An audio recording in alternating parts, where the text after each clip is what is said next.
Yeah, welcome to the Instagram influencer marketing course. If you are watching this video right now, I suppose you fall among the following categories. One, you are new to advertising online and you are trying to find a way to successfully advertise online. Two, you are looking for a way to increase your revenue for your business with other method of advertising. Three, you've tried other methods of advertising and then you've either found success or you haven't found success with the other method of advertising. So you are trying to find an advertising method that is most suited for you. And then four, you've heard about Instagram influencer marketing and how great this method of marketing can be, and you are looking to learn it. All right. Now the truth is, advertising online is probably the easiest way to make money, um, and the easiest way to spend less and get actual customers. However, the how knowing how to do advertising right is one of the most important things you must do. If not, it's also the easiest way to lose money online. All right. My name is Emmanuel, and in this course, I'll be teaching you everything you need to know on how to advertise successful with Instagram influencers. All right. Now, this is a very simple method of marketing, probably one of the best out there and one of the least talked about method of marketing on the internet right now. All right. Now, this begs this question: what is influencer marketing? Now, influencer marketing is actually a very, very simple method of marketing. You've probably come across it once or twice, or you probably see it every day. Now, this method of marketing works by simply working an advertiser, or rather a business owner, collaborating with an influencer. Now, this influencer is a person of high reputation and trust, and who has built a certain a set built a certain level of reputation and trust on a specific platform, whereby you the business owner, or rather the advertiser, simply reach out to the influencer and ask them that you want to collaborate with them on and get them to advertise your business or services, of course. So now, what makes it very simple and very effective is that you are actually using actual people who are actually trusted, or rather can be referred to as role models to their followers, and then you get them to recommend your product or service to their followers. So the reason why this method of advertising is actually very effective is for the same reason of what we call influence. Now, what is influence? Now, influence simply translates to actually being able to convince someone to do something. All right. Influence translates in terms of influencer marketing right now, translates in being the ability to convince someone to buy a product in this case. All right. So when it comes down to the actual sense of influencer marketing, you're actually working with someone of great influence and reputation in a certain niche, and getting them to convince their followers or subscribers to buy the products we are trying to look at. And in this case, we are looking at Instagram influencer marketing. As we all know, social media is always on the rise, and probably the best method to actually advertise your business and services on today. All right. Now, if you are not trying to advertise your business, you are probably going to be limited to how much money you can actually make, and your business might end up not growing or actually dying out in time, because your competitors are always advertising online. You always have competitors who are advertising online, and if you don't advertise, you are going to end up being eaten up by your competitors. All right. So when it comes down to advertising with influencer marketing, it begs the question of influence. All right. As I've explained it in just a few seconds ago, influence actually translates into the ability to actually convince someone to take an action. Now, what is are the benefits of influencer marketing? Now, if you've tried other methods of marketing, you know that one of the early barriers you actually come across when you are trying to advertise online is trust and reputation. All right. You are probably a new business owner, or so-called new business owner, and then you probably don't have a lot of reputation, and then get haven't gotten a lot of people to trust you, because you're actually new to advertising and all of that. and then it's going to take some time. Now, one of the benefits of actually using Instagram influencers in this case is because you are going to be using people of high reputation and trust, and who has influence on certain people in a specific niche. And then what you do once you use these people is that they are going to help you bridge the gap of reputation and trust, and then we are going to actually get people to buy from you by simply taking advantage of this method of advertising. All right. Other benefits may include um, high return on ad spend, which is actually one of the major perks of Instagram influencer marketing. High return on ad spend. It's the only method of marketing that I've been able to use that can bring something as considered of 10 ROAS on advertising, 10 return of 10 ROAS, as you can suggest, as you can get it. I will quickly bring it out.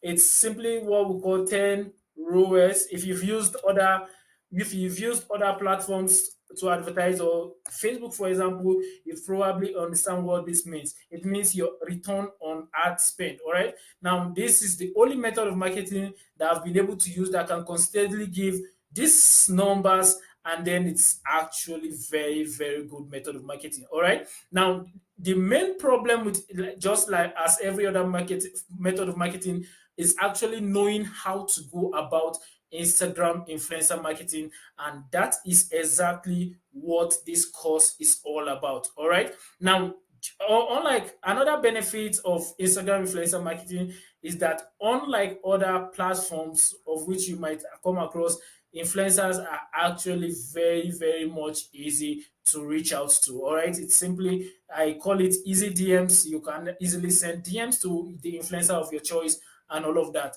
So all of these details of which we'll talk about in the course, and then how to go about Instagram influencer marketing, and all of that. Now, this begs the question: why influencer marketing?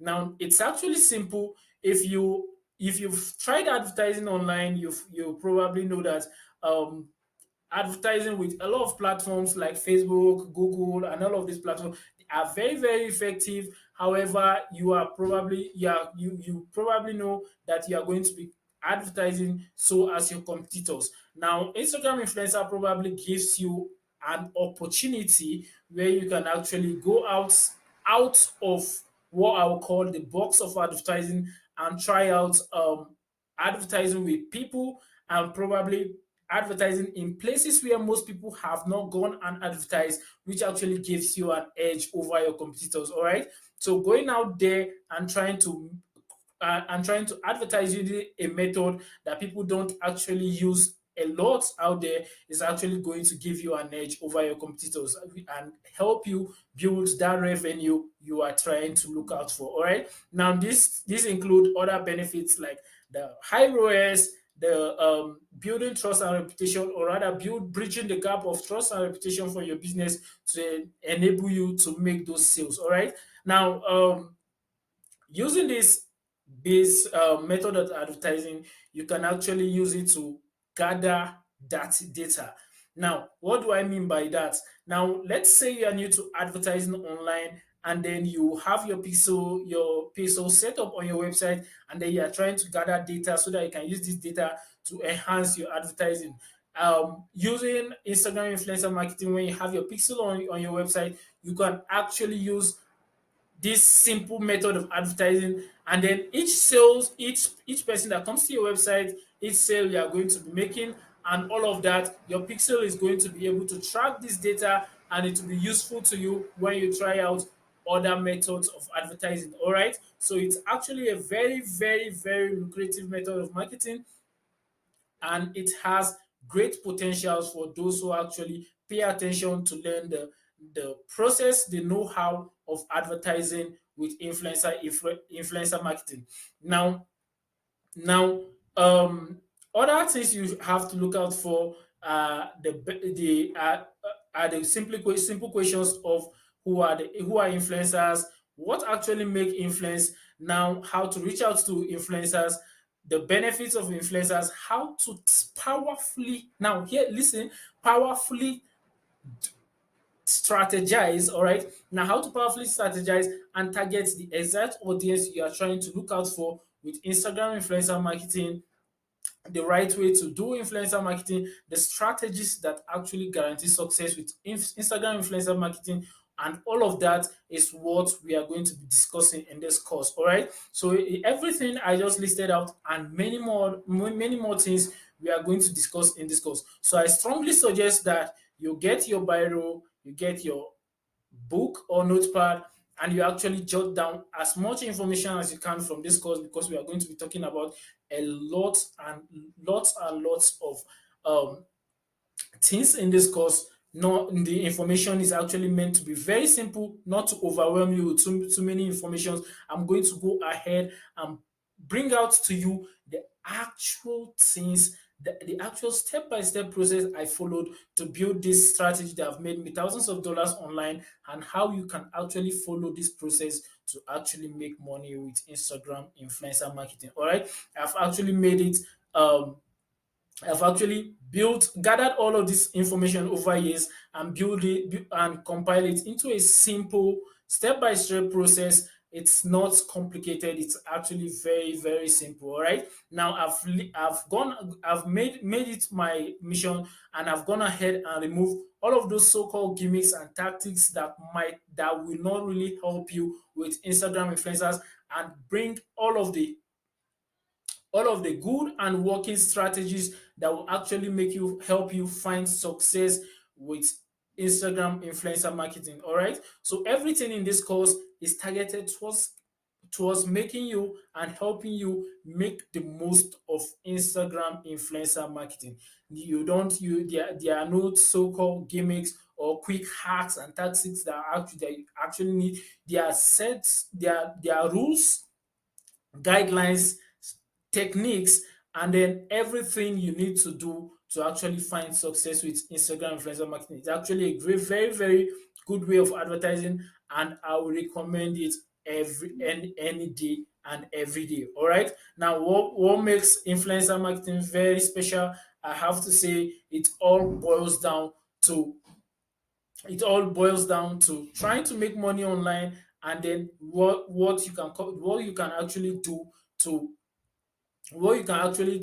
to boost revenue, high return on ad spend, which is probably, as I said, one of the major perks of Instagram influencer marketing that I'd always mention. All right, now you actually get the option of breaching the gap between building trust and reputation online, which is are going to be super helpful for your business, as you will come to see later on. All right. So everything in this course, I've actually made an effort to list out some of the things you are going to learn in this course on the introductory session, on the landing page before you actually got here. I'm sure you probably came across this course one way or the other, and then right there I've actually told you a lot of things you are going to learn in this course. It's a 10 session packed course, which means the everything you are going to learn in this course is packed into 10 sessions. You can actually take it at your convenience. I suggest you don't go on rushing the course trying to grab all the information in a day. You can take it step by step, and gather as much information as you can in this course. All right. It's actually a very good method of marketing. All I suggest you do, you pay attention and find out the know-how on how to find success with Instagram influencer marketing. There are rules, there are step guidelines, there are steps, and there are strategies you have to apply to find success with it. All right. Now, I'm sure you've seen a lot of people doing this method of marketing, or you just heard about it, or you actually got interested one way or the other, and you want to know more about this method of marketing. I suggest you pay maximum attention to what I'm going to show you in this course, and to be super helpful for you to find success with Instagram influencer marketing. So once again, welcome to the Instagram influencer course. I'm actually glad you are here.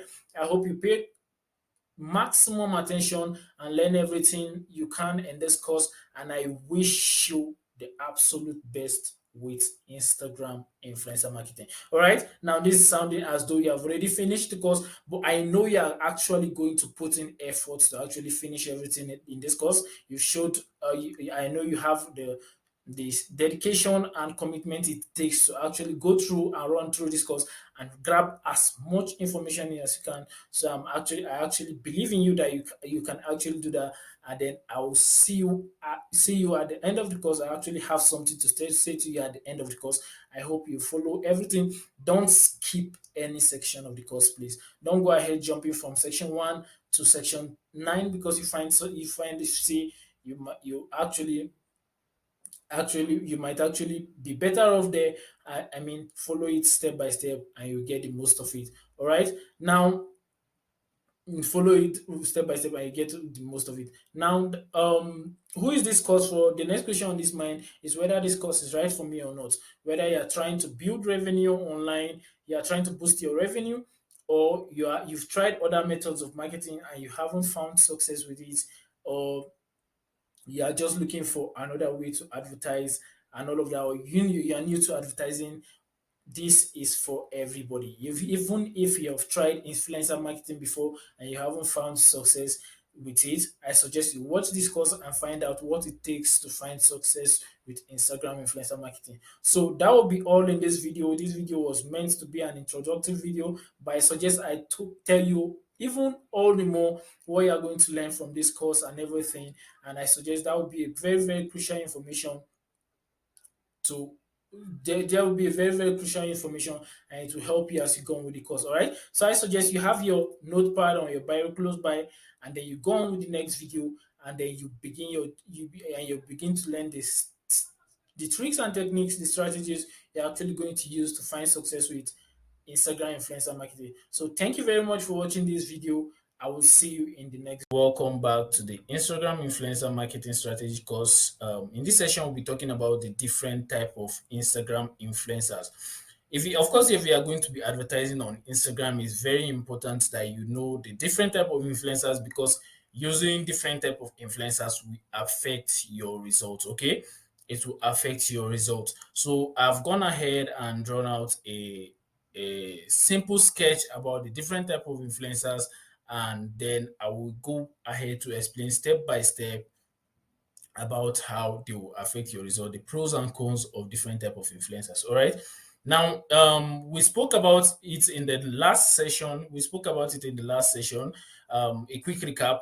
I'm going to give a quick recap of what we spoke about in the last session. All right. Now, we said we made it clear that Instagram influencers, the whole concept of Instagram influencer marketing works with influence. All right, it works in influence. It depending on how much influence your influencer has on their followers will determine how much influence you get.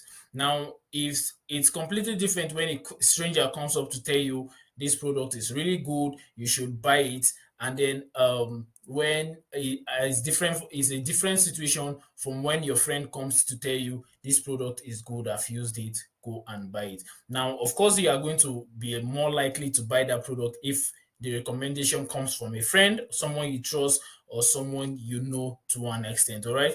Now, the most influencers are able to build this type of connection with their followers. All right. Now, their followers have followed them for quite a while now, and they are interested in their content, and then they are interested in what these influencers do, and even more likely they are willing and they want to build a similar lifestyle to what these influencers have built online. Okay, what these influencers have built, and then this type of influence is what they are used to they is what you are able to capitalize on to convince your customers to buy from you using these influencers. Now, of course, there are different type of influencers. First of all, we have categorized them into what I call the micro influencers and the macro influencers. Now, it's very simple. It means exactly what you see there. When you see micro influencers, it simply means the smaller influencer, and the macro influencers means the bigger influencers. I decided it would be best to categorize it into these two because it will give you more view on what we are talking about here. All right. As we go to further the line, you see there are what we call the personal influencers and the team slash meme pages on both sides. Of course, this is because even if we divide it into these two categories, these two types of influencers are going to fall under each category. So I made sure to do it that way so for better understanding. Now let's explain who the micro influencers are. Now micro influencers are what we call the smaller influencers, right? I like to categorize them under they have less than 50,000 followers. I like to categorize it under that much following. They have less than 50,000 followers. That I usually prefer between 10,000 followers to 50,000 followers. Okay. Now, their advantages, they are what we call the pros and cons of using these different type of influencers. Now, the pros of using micro influencers, the first one you have to notice is that they are cheaper. Yes, they are smaller pages, they are smaller influencers, which means they don't have a lot of following online, so they are bound to be cheaper. Okay. Now, there are other advantages which can be more like um the returns on ad spend. Now, let me explain this. Now, when you reach out to micro influencers, what you notice is that these influencers don't tend to get reached out by companies a lot.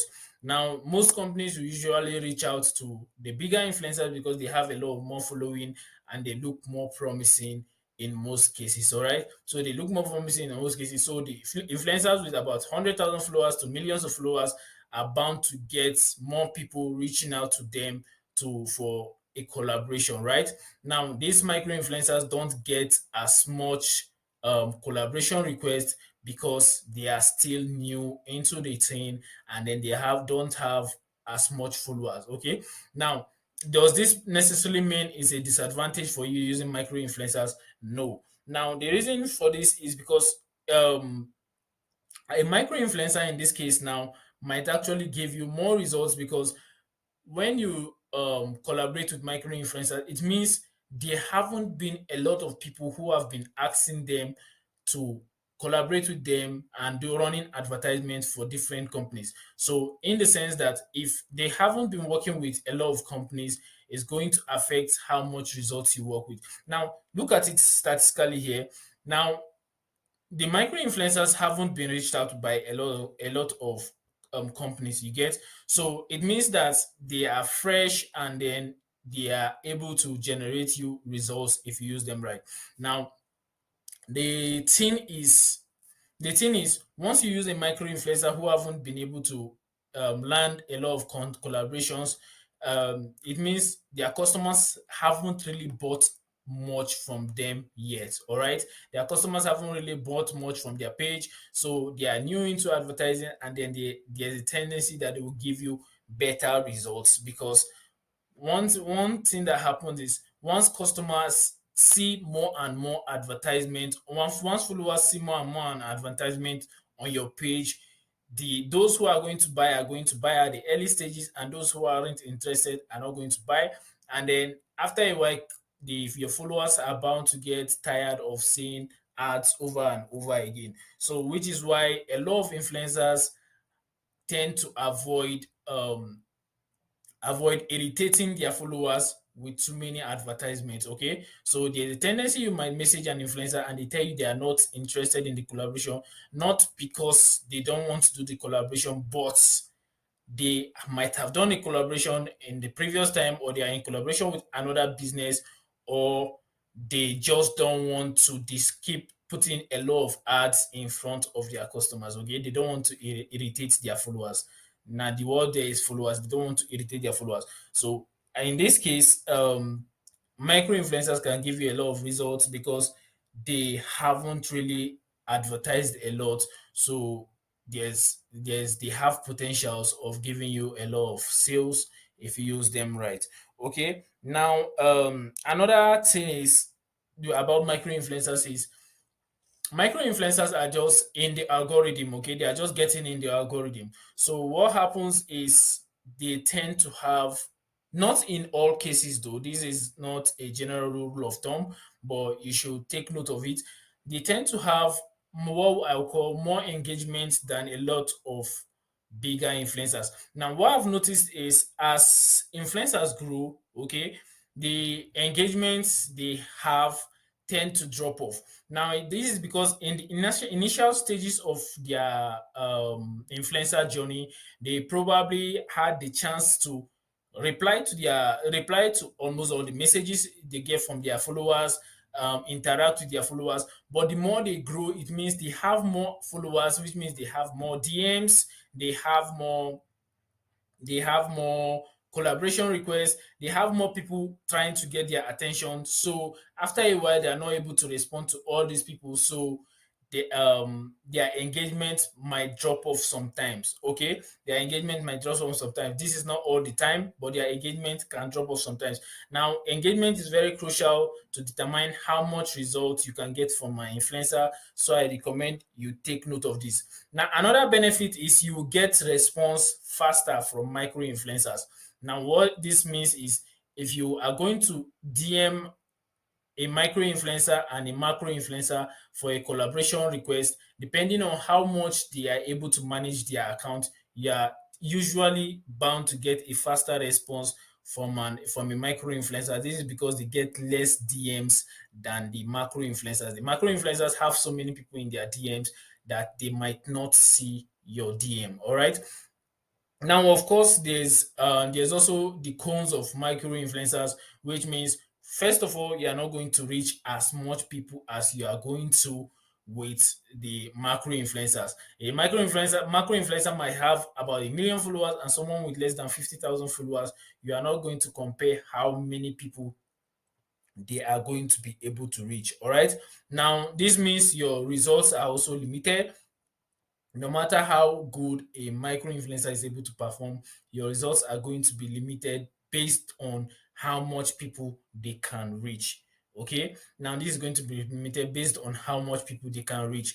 Of course, you can use a lot of micro influencers in the process, and later in the course, I will show you how to track the data from all your influencers. Now, the next one we are going to be explaining is the macro influencers on the other end, and then the benefits and the cons of using this method. Now, the macro influencers, the first number one and most obvious benefit is the reach. Now, your macro influencer has a lot of followers, so you are bound to reach more people. And then the more people see your product, the more your chances of getting better results. All right. Now, if you are advertising, you know that advertising can be, or rather, is a game of numbers. The more people you advertise your product, you put your product in front of them who are interested in this product, the more your chances of making a sale. All right. Now, if you put your product in front of 1,000 people who are interested, who you believe are interested in your product, and in front of 100 people, you are bound to get more results from 1,000 people. All right. Now, another advantage is repetition. Now, usually the macro influencer has been in the game longer than the micro influencer. So it means they've been able to build more trust and reputation in that niche, which sometimes can reflect in having more influence on their followers than the micro influencers, all right?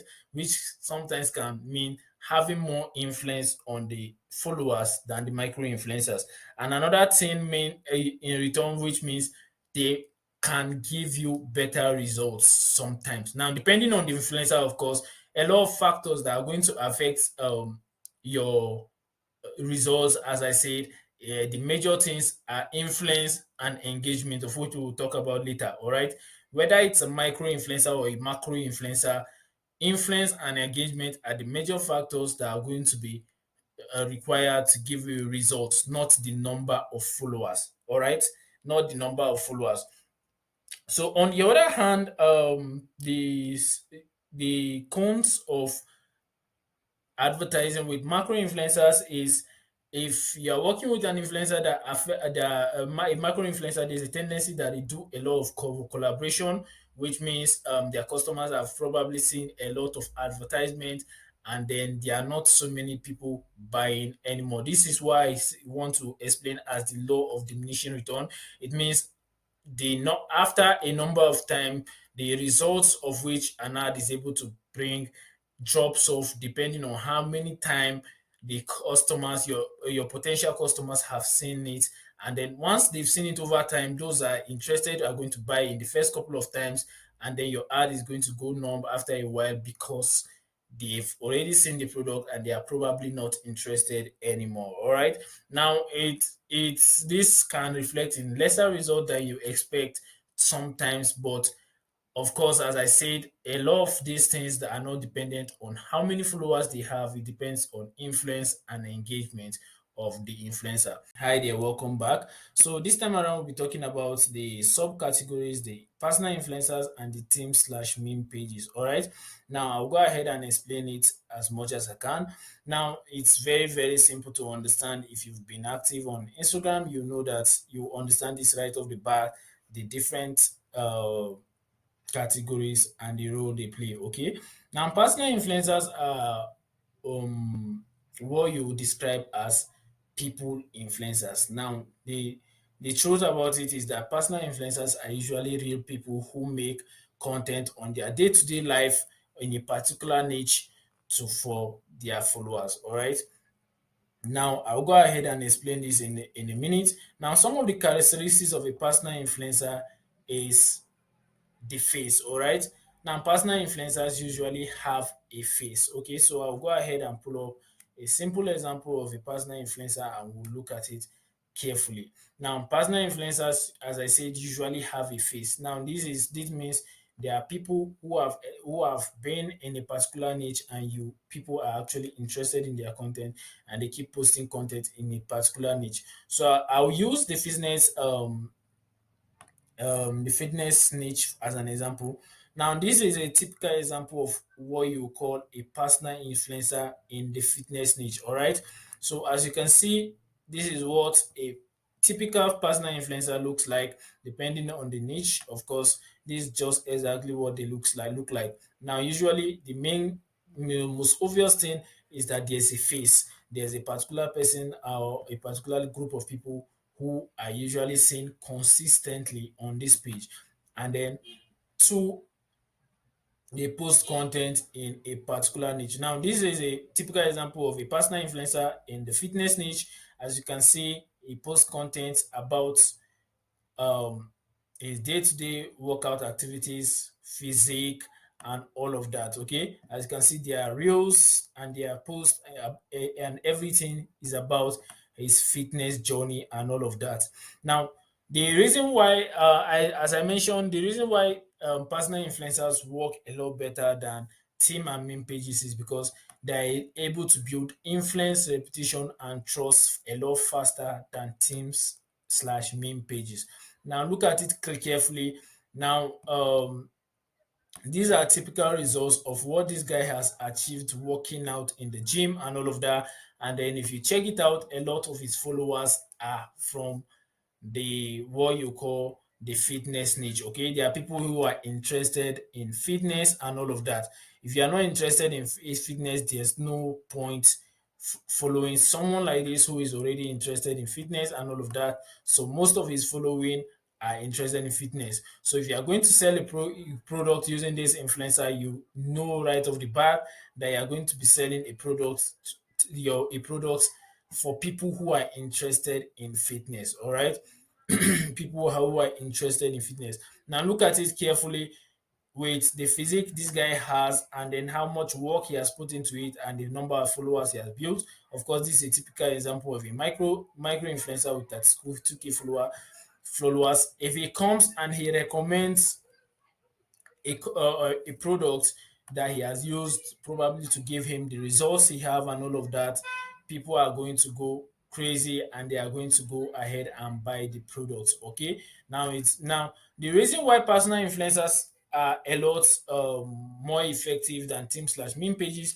Number one, they are more trusted than team slash meme pages. It's easier for you to go ahead and trust a page like this where there's a person, it's obvious that there's a person behind the page and the person shows up every now and then they give you tips and pros and they help you grow your grow on your fitness, with your, you grow with your fitness journey and all of that. Of course, a lot of personal influencers can be very educative, since the people who follow them are those who support them and all of that. They tend to put out videos on how they achieved what they've achieved and a couple of things like that. So basically, people are interested in the life of the personal influencers because they are real, they see them as real people. So benefits of using a personal influencers: one, personal influencers are more, they are looked at as people. Now, when you go on Instagram, you perceive fast personal influencers as real people because you see their faces, you see what they do, and all of that. But on the other hand, team slash meme pages are considered as just pages, random pages, or perhaps businesses and all of that. Okay. Now, so this is why it is easier for personal influencers to build trust and influence on the platform. Now, people trust them easier because they've seen their face, they've seen what they do, and then they've seen the results they achieve, and then it's easier for them to convince them that that a product can be good for them and all of that. And then knowing that they are a real person actually helps to build the trust and engagement and influence the personal influencer is going to build in a particular niche. All right. So benefits of using a personal influencer um, now is they have more trust and influence on their followers, which is going to result in more sales for you as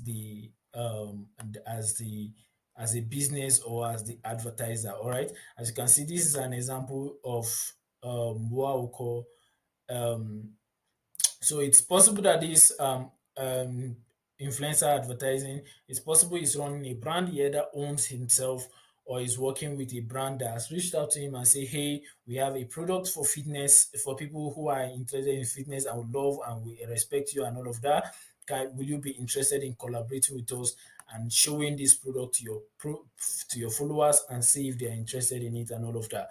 Okay, that's how you reach out to personal influencers, and I'll go ahead and explain it in subsequent videos, of course, but that's how you reach out to them. All right. So this is a typical example of the personal influencers. Keep in mind that personal influencers tend to give you better results because they are more trusted and then they have better influence on their followers, and then they are perceived as real people, so people tend to take their advice a lot more.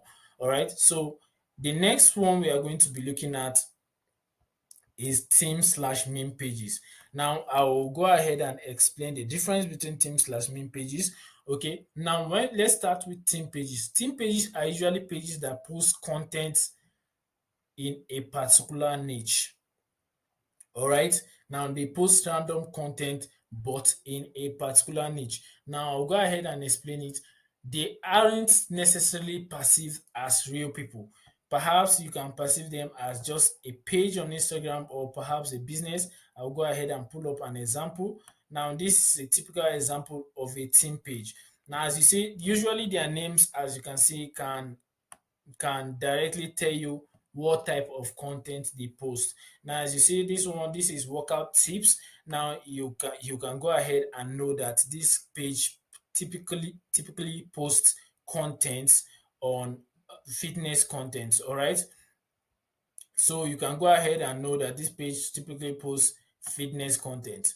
Now, if you scroll on and on and on down the page, you notice that everything they post is about fitness. Now, that's why they are classified as team pages. All of their contents are within a specific niche. Now, this means team pages are pages that post niched content in a particular niche. All right. And then on the other hand, meme pages are pages that just post random content on the platform, perhaps for the purpose of making people laugh and all of that. They just post pretty much interesting content on the internet, people like to consume and all of that. Now, this is a typical example. Puberty is a typical example of a team slash meme of a meme page, of course. You probably seen other examples like Lad Bible, and a lot of them show up on your feed and all of that. Okay. Now, as you can see, there's no specific theme, there's no specific niche of which you can tie this content to. There's the content of dogs here. Just from the preview, you see a child and the dad, and then a lot of just funny content and all of that meant for um engaging people with the page. All right, they are not tied specifically to any niche. Now, the benefits of a team slash main page, on the other hand, is that first of all, they are easier to work with because they are more accessible. They are more accessible, and they are willing to advertise faster and all of that. Now, let me go ahead and explain it.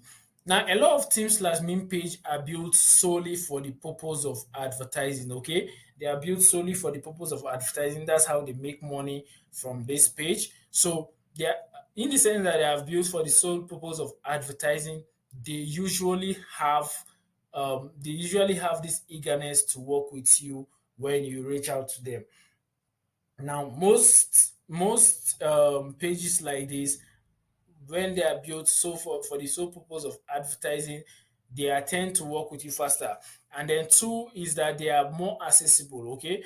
Now, if I was running a business on Instagram, typically a team or meme page where I make money by advertising for people, I tend to check my DMs way more often than a personal influencer would. Okay.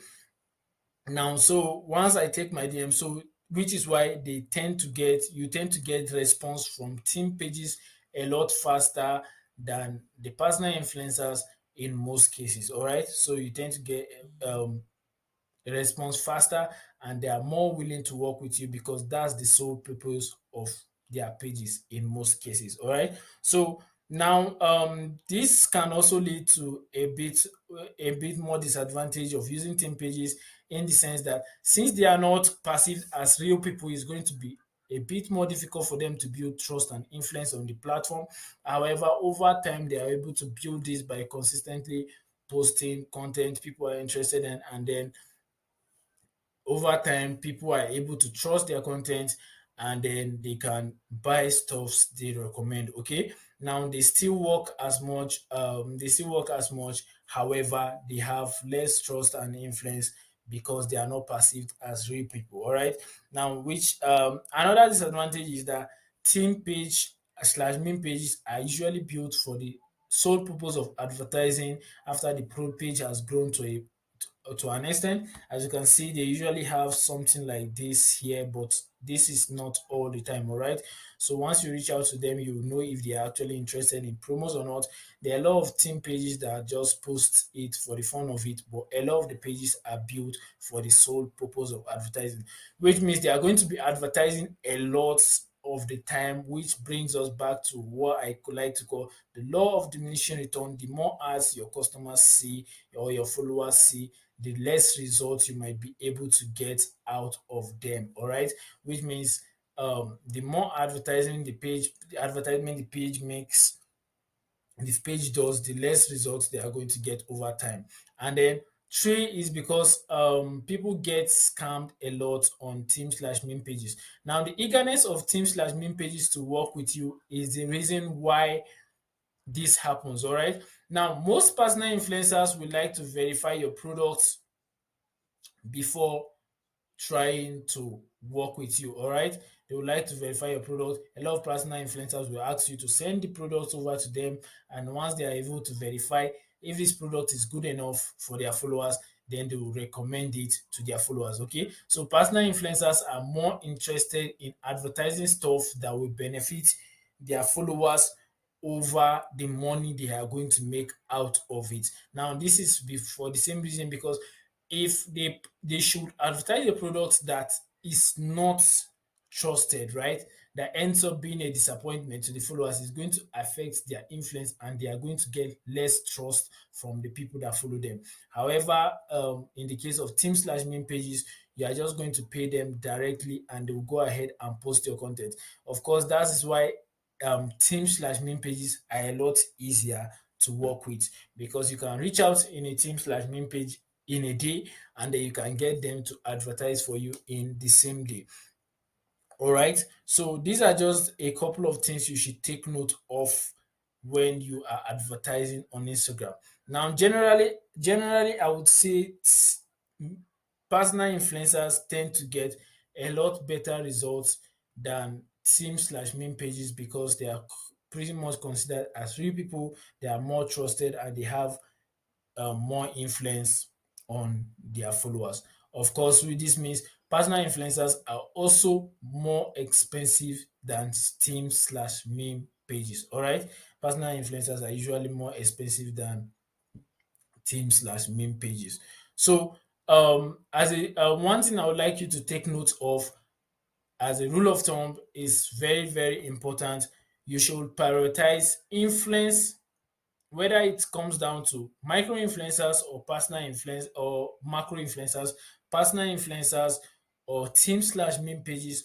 One factor you should always prioritize over the number of followers is influence and engagement. Okay, the influence and engagement they have over their followers is what will determine the amount of results you are able to get out of the influencers, um more than how many followers they have. Okay, so you should take note of this. Is very important. Influence and engagement are the key to getting results with um Instagram influencer marketing. So we'll go ahead and talk about some of these keys in subsequent videos, but for now keep in mind that you should always prioritize over influence and engagement over the number of followers. Okay, it's a general rule of thumb you can use to getting more results on this platform. Now, most people get carried away by number of followers and all of that, but I strongly recommend you make sure a key factor you use when picking out an influencer is the amount of influence and engagement they have in that particular niche. All right, because the whole concept of Instagram influencer marketing works with the general concept of being able to influence someone to buy a product. So it's very important that you take note of this, and then pay attention to these details when you choose your influencer. All right, so that's going to be all for this video. In the subsequent videos we'll talk about other things that you use when picking out your influencers and all of that. So I'll see you in the next video. All right. So the last time we were talking about the different type of influencers and how they affect your influencer campaign and how they affect how you sell to your customers. All right.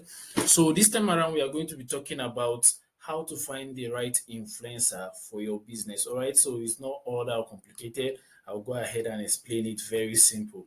Now, just like every other business out there, your ability to target the exact customer, the exact kind of person you want to sell to, greatly determines your rate of success. All right. Now let's look at Facebook advertising for instance. There's something called detailed targeting. Facebook will ask you what type of people do you want to target, what are the common characteristics they have, and then you use those to target the people you want to sell to. All right. So you can't go ahead selling fitness product to people who are more into cooking and all of those things. There's a high chance they are not really into fitness and all of that. So you get you get bad results. All right. So targeting is gravely important for the success of any business at all, any advertising campaign. Now the same comes down to influencer advertising, influencer marketing. All right. Now, all right, your ability to know and target the exact people you want to sell to will determine how much success you are going to get with your Instagram influencer campaign. Now, let's look at it this way. All right. So, when you are looking to find an influencer for your Instagram influencer campaign, now it's very important that you look at these things. Now, the first thing I'm going to list out here, I'll go ahead and open our whiteboard. Now, the first thing you have to look out is the nature of your business. All right, are you running an online business or an offline business? Because you want to make sure that you want to make sure that the influencer of which you are going to be working with has everything you need for your the influencer of which you are going to be working with has what you need to um, guarantee your success of your influencer campaign. Now, what I mean is the influencer has to be in your niche. The influencer has to be in your niche, has some certain characteristics of which you are sure you have to be sure if the influencer can align with your business. All right. Now, if the influencer doesn't align with your business, it means that the audience, I mean the followers of this influencer probably won't align with this product you have in mind, and then it will decrease your chances of success. All right. So it's very important that you consider all of these points I'm going to list out now. All right. So I'm trying to come up with bring the whiteboard up so I'll be able to list them out. Now, the first thing you have to consider is the nature of your business. All right. It's very, very important that you take note of the nature of your business. Now, if you want to talk about the nature of your business, it's actually very, very simple. It's actually very simple. The nature of your business is whether you are running a business online or offline, all right? Whether you are running a business online or offline. If you are running your business online or offline, it determines the kind of influencer you are going to be reaching out to. Now, offline business usually go for something about engagement or conversion campaigns that tends to direct the customer to a certain store or something like that. Now, if you're running an online business, you know it's a lot more advantageous for you because you are going to be giving running a direct conversion campaign, or of course there are some cases where people run engagement campaign, of which I don't really recommend. You go for a conversion campaign, usually a direct marketing offer. You place a direct marketing offer in front of your customers and they buy from you. All right. Now, the first thing I'm going to listen out is the nature of your business, of which I've explained. The next thing is your niche. Your business and your influencer have to fall in the same niche. Now, this is because, as I said, your ability to target the exact customer you are trying to sell to will gravely increase your chances of your success. All right. So I'm going to go ahead and list them out. Now, the nature of your business is absolutely crucial, but number one here is your niche. All right. Your niche. Now, your niche will strongly affect how you succeed or with your business. Now, this is because no matter how you look at it, your chances of success depends on you being able to target the people who are interested in your product. All right, I will say this over and over again. Your chance of success increase with your ability to target who is interested in your product. Now, the next thing is your goal, of course. If you are in a fitness, let me go about it. If you are in a fitness niche, you have to look for an influencer in the fitness niche because it will increase your chances of success. And then, yeah, you know that this time around you are targeting more of the people interested in this particular niche you are advertising to. All right. Now, the next thing you are going to look at is the goal of your advertising. As I said, certain people might just go for advertising with influencers for the purpose of exposure, and maybe perhaps the getting sales from the campaign might be the secondary objective of this campaign. Now, as I said, new businesses tend to build trust and reputation more when they are able to affiliate themselves with big brands or big influencers that carry their name. You understand what I'm saying? Like more like ambassadors of your influencers are usually going to be sometimes going to be more like ambassadors for your business. So it's we increase the reputation of your business. All right. Now, so you have to consider this as a goal. You have to have a goal for your influencer campaign. So you should also take note of that. Now, the next thing we are going to all right. So the next thing we are going to look at is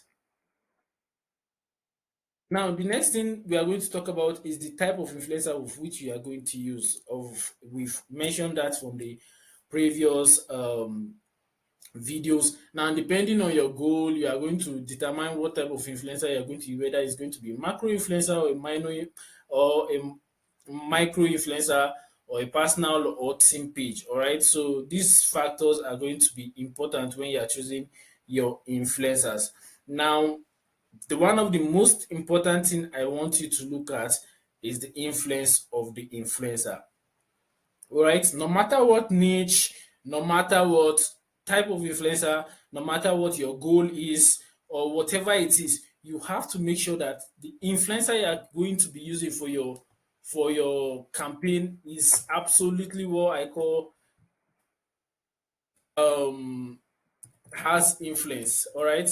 Now the influencer is basically useless if it doesn't have influence that is going to convert those followers to actual sales for you. All right. So you actually need the influencer to be able to influence people so that you'll be able to get sales from this campaign. All right, so it's very important that you look out for the influence of the influencer. All right, how much the influencer is capable of influencing their followers. Now this is absolutely important. Whether you're able to nail this or not will be the we determine the overall outcome of every influencer campaign you are going to run. All right, so it's very important that you're able to determine how much influence the influencer has on their followers. Okay, so as I said, we are going to be explaining how you are going to be able to know all of these things in subsequent videos, so you pay very keen attention to all I've said. All right. Now, again, I will list out the major things you are supposed to look out for when you're finding the right influencer for your business. Now, the nature of your business can be, I'll go ahead and list them out. All right. So, one of it is the nature of your business, of your business. The next thing you are supposed to look out for is your niche. All right, you want to find an influencer if you're in your niche because it will increase your chances of success. Now, the goal of your campaign, goal of campaign. All right, the goal of your campaign. Then the next thing is coherence or influence. Let's go for influence. You want to make sure your influencer has influence on their audience, and then very important, targeting. All right, targeting. Now, the whole everything on this whole page boils down to being able to target the right audience. All right, your chances of success all boils down to being able to target the right audience. Now, if you're able to target the right audience, you'll be able to get more and more people who are interested in the product or service you are trying to sell, and then they will buy from you or register in the service you are trying to sell to them. All right, so it is absolutely important that you take note of it. Take note of the targeting, the niche, go campaign, and and the main thing, always make sure the influencer has the right influence on their followers. All right, it's absolutely important that you do this, and then it will increase your chances of success with influencer marketing. All right, so this is basically just how to find the right influencer for your business. It's not going to be a long video, it's absolutely short to give you an introduction to what to look out for. All right, just give you an introduction to what to look out for. So I'll see you in the next video where we'll talk about other things like influence and engagement of your influencer, how to determine some of these factors, and then you'll be able to use them to guarantee to improve your chances of success with influencer marketing. All right, so that will be all for now. I'll see you in the next video. All right, so at this point, we've gotten to literally the most important part of this course. All right, one of the most important. Of course, every part of the course is important, but then this part is absolutely important that you pay as much attention as you can one to get everything you can from this course. All right. Now keep this in mind as we go on this course. Keep this in mind. Engagement is key. Engagement is key. Now keep this in mind as we go ahead with this in the course. Keep this in mind. I'm going to go ahead and make it as big as possible so that you keep saying it on and you get what I'm trying to say. Now, engagement is key. I'll go ahead and explain this subsequently, but always keep it in mind. All right. Now, The simple thing this time around, we are talking about fast factors of which you should consider when you're actually picking out an influencer to know whether an influencer is a good influencer and a bad influencer for you, right? Now, the reason why engagement is key is because engagement literally translates into everything you do with influencer marketing. Engagement translates into influence, which in turn translates into results. Engagement translates into potentials or whatever you want to call it. Literally everything your the success or the failure of your Instagram influencer campaign has to do with how much engagement the follower is able to generate. Now, engagement is simply what you are going to be used to calculate how much influence the influencer actually has, how much influence the influencer actually has. It will give you a general rule of thumb of how much results you might be able to generate from a particular influencer and all of that. Okay, engagement generally means it translates into the influence the influencer has on their followers. All right, now speaking of engagement, engagement can come, you can figure out engagement in a couple of ways. The first way I want you to look at engagement, you can look at it in a couple of ways. Engagement can translate into number one, likes, two, and the most, it's actually very important. So I'm going to star it right in front of. I'm going to put a star right in front of it. Is comments. All right. Now comments, likes, comments, and then growth share slash followers. Okay. This actually comes last. This actually comes last because it doesn't have as much effects on engagement as the rest. In fact, I'm going to take it out for the purpose of this class for better understanding. All right. Now, you can use both of these to calculate how much influence the influencer has on their followers. Now, when it comes down to engagement, it's actually very, very important that um, you look at this, all right? Now, the next thing we are going to be talking about what engagement is acceptable, all right? So we will go to our Instagram account and then we'll look out for influencers and check out what engagement is acceptable and how you can be able to calculate the engagement your influencer is able to generate on the platform. All right. Now, before we go ahead and into the practical aspect where I'll be showing you everything, I have a rule where I call the rule of acceptable engagement. All right, the rule of acceptable engagement, rule of acceptable engagement. All right. Now, this means there are certain engagements that I usually use as a rule of thumb to greatly minimize the amount of error I might actually I encounter when I'm working with influencers. All right. So the first one is for team slash main pages, which I usually give a rule of usually I call it the 10% rule, or rather the 1% rule, or let's just call it the comment rule. The comment rule, because it's actually very important that you look at that. The comment rule, the comment slash likes rule. Now, this is because you are going to use this to, I'm trying to simplify it so that you're able to understand it. All right. Now, for personal influencers, I usually use the what I call the 4%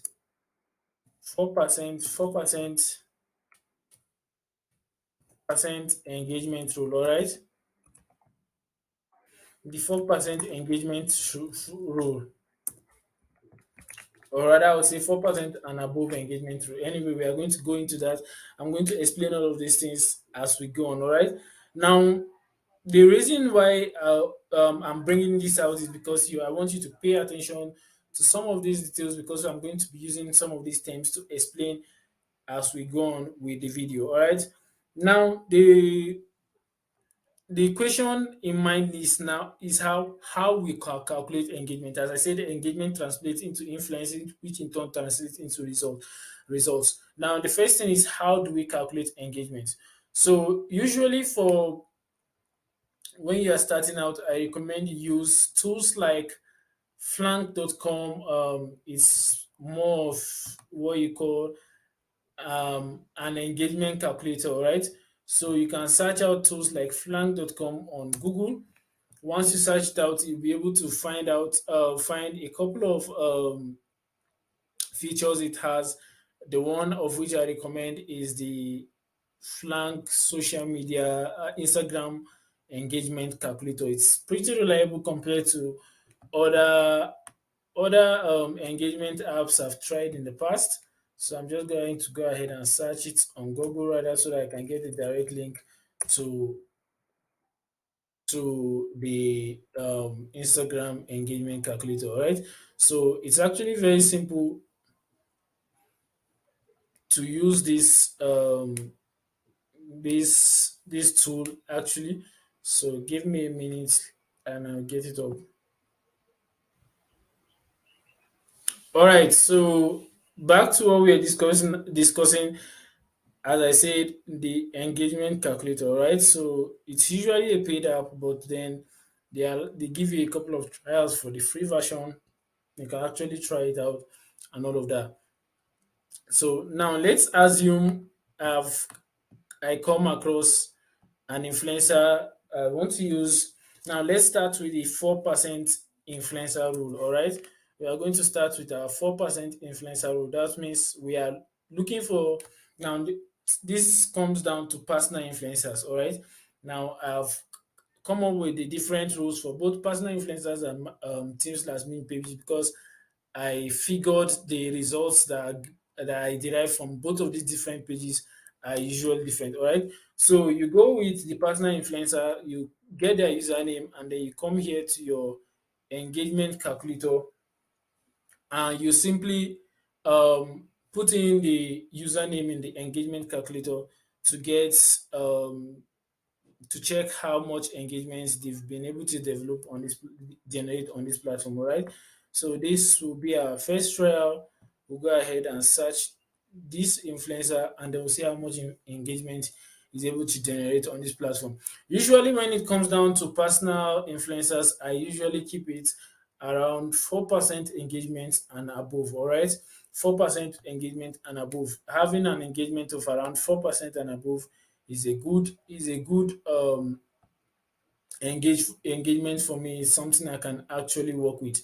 Now, when it boils down to personal influencers, I usually keep it within this engagement, because usually when personal influencers tend to grow a lot, their engagement usually drop off. All right, so it's usually very important that you actually look out for some of this when you are working with the personal influencer. All right, so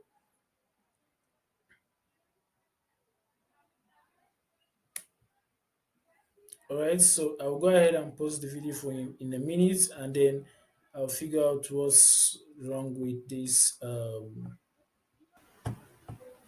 right, so I wasn't able to get this website to work. I think for some reason it's having some issues, but I was able to get another platform we'll be able to use. But I highly recommend this particular website, because it works the best. As you can see, they actually give you an average statistics of what engagement rates look like. As I said, I usually recommend four and above. You usually get 4% engagement rate and above for micro influencers and all of that. For macro influencers, a 2%, 3% of 2% to 4% of percent engagement rates could actually be a good number, because, as I said, engagement rates tend to drop off as influencers grow. All right, so which is why I love to work with micro influencers a lot, because they tend to get better engagement rate. As you can see, um, it is currently showing us some common searches, of which include some of these popular influencers that what you call the mainstream influencers, of which people use a lot. So you can see all of them here listed and their engagement rate. All right. So I came across these other websites while the video was posted. I've actually put in our influencer here, and then we searched up the engagement rate. You simply put in the username of your influencer right there, and then you click on the search button. It's actually called hyperaudio.com. It's not all that bad. It's actually a decent platform. However, I can see that they did not get the number of followers right, so I can't really trust how much accuracy the calculator actually works with, right? So and you can see the average number of likes per post and the average number of comments per post. So we can actually verify some of that by looking at the page of this influencer. So we know the this is about 30, and then okay, so it's actually, yes, it's actually about 1,500 comments on an average, and then yes, it's within the range of 22 comments per post if you look at it because of the average. So I'm actually going through the post and I'm actually excluding the reels because reels usually have a lot more reach because of the way it's built in the algorithm. So I'll be excluding it to post alone. All right. So it's actually pretty decent, not as accurate as flanks.com. However, you can still see the engagement is an very good engagement rate of 6.4% engagement rate, which is above our 4% rule, and it falls into what I call the good engagement. All right. So this is actually a good way to calculate the is well, in fact, it's the easiest way to calculate the engagement rate of the influencer you're actually looking out for. You simply get their username and get a reliable engagement calculator and use it. Now, this is actually a free engagement tool, so it might not actually give you the accurate data, perhaps because you're actually using the free version, where you can actually pay for it over time if you find them reliable. All right. So as I said, usually I recommend the flanks.com, but right now it wasn't able to work for us as we are using it in this video. All right. Now that's the easiest way to calculate engagement for personal influencers. All right. Now another way you can simply do this, you can just go on by hovering over the post. Now it's easier on the desktop version because you can actually see it without clicking the post. I just go ahead. You can also do this on your phone, of course. I just go ahead and look out and see how many comments he gets on an average per post and likes, and then what kind of post he does that gets the best comments and the best like, and that's what I'll be looking out for. All right. So I'll go ahead and look out his page and do all of this, and then I can get a what I call not more of a calculated engagement rate, but I'll get a decent idea of what the engagement rates look like. And when I see posts like this, that tend to be more of a promotion post, it actually piqued my interest because I want to know how much people interact with their posts when they know the post is more on is more of an of a promotional post. All right. So usually I'd recommend when you're working with personal influencers, you go for posts that are not all that salesy, because depending on the personal influencer you're working with, you want something they can just show off without really making it look like this all the time. You want it, maybe let's say you're selling let's say you are selling, in this case it might be some fitness wears. You can just use something they can wear, something like this. As you can see, this fitness wear here is the same one here from the logo, and it's the same one here.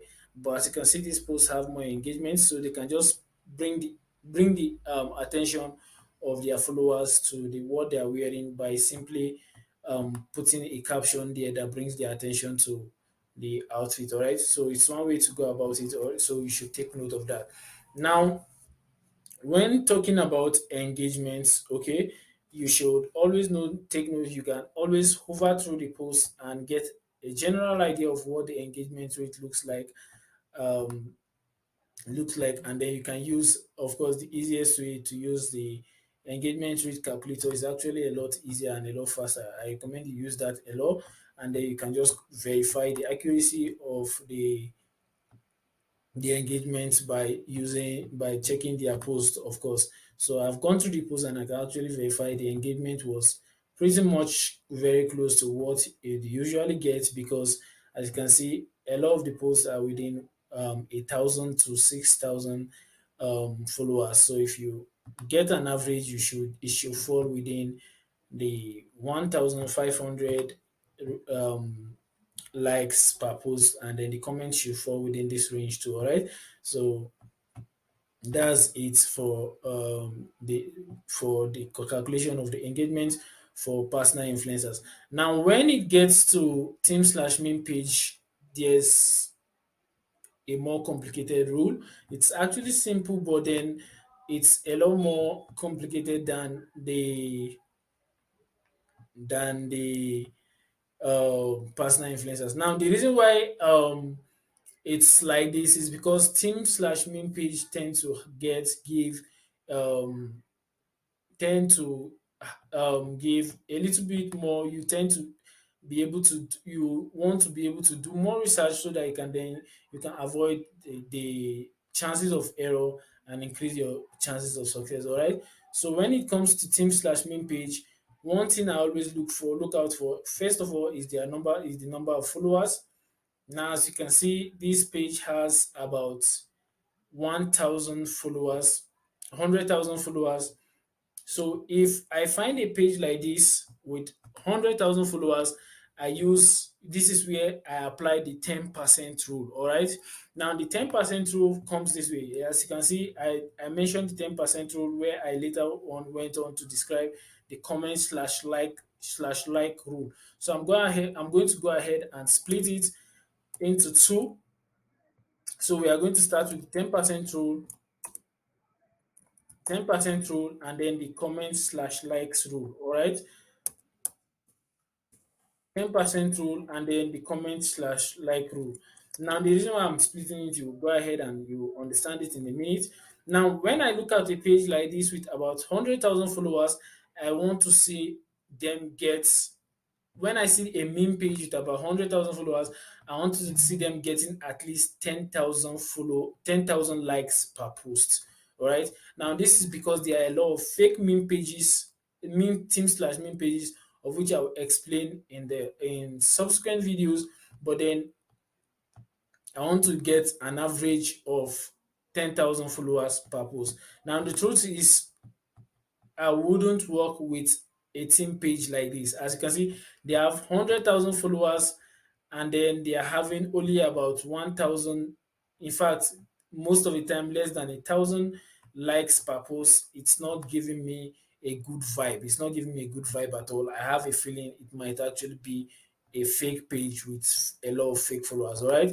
Now, it's beginning to give me that vibe, of course, but then I will explain how you can figure out what it means to be a fake followers later on. All right. So once I see a team page like this, first of all, I look out for the number of followers. Then I look out for the number of likes. So I want them to be at least as close as 10%, as possible, as much as possible, be close to the 10% rule.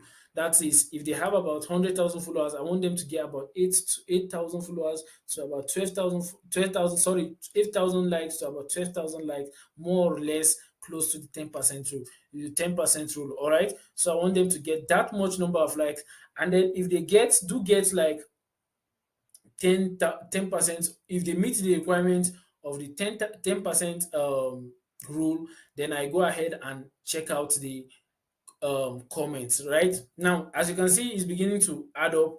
The 10% rule has to do with the likes, and then there's now I now go on to once they've been able to meet up with the 10% rule, then I go on to check the comments. All right.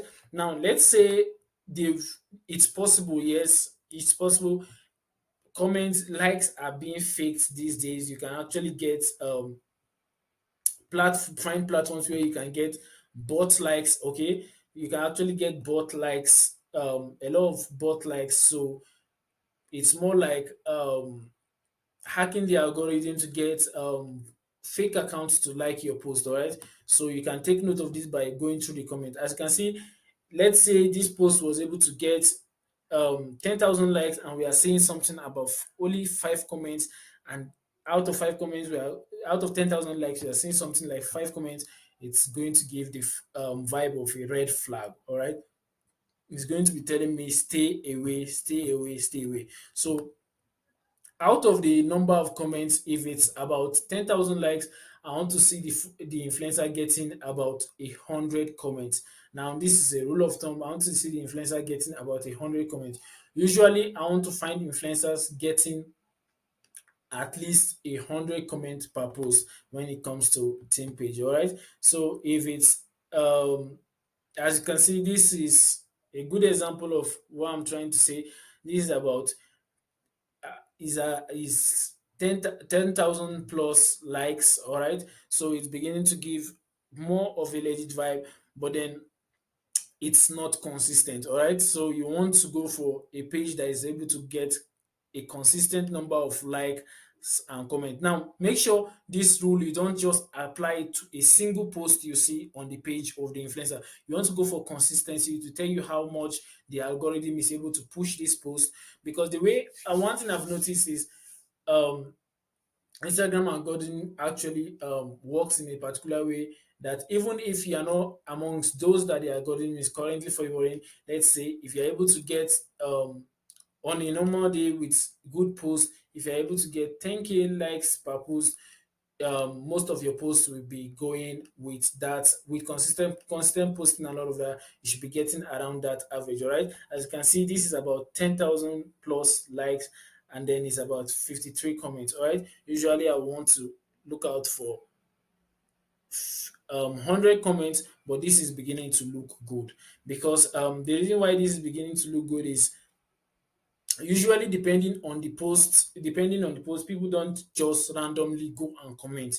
And depending on the post, a lot of influencers know how to grab the attention of their followers to actually get them to comment. All right, so depending on the post, it will actually determine whether or not there will be comment on the post. Now, as you can see, posts like this actually get a lot more comments than posts like this, and then than posts like this is because this type of post demands interaction and all of that, so they get a lot more comments. So usually the influencers are able to hack the system and know the type of post that gets a lot more interaction, and then they are able to work with that. As you can see, this quite more like it. We are beginning to look where it's beginning to look a lot more decent right now. All right, so it's just a rule of thumb. Actually look out for the comments, make sure there's a reasonable number of comments.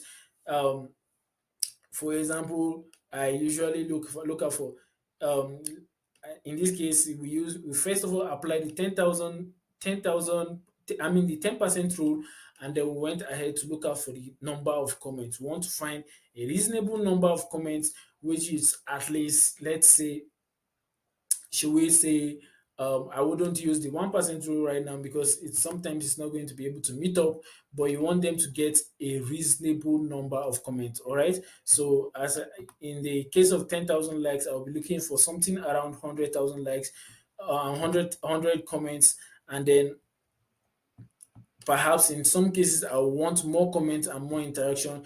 The reason for this is because the the the rate at which an influencer is able to get the followers to interact with their posts will determine whether or not they have influence on the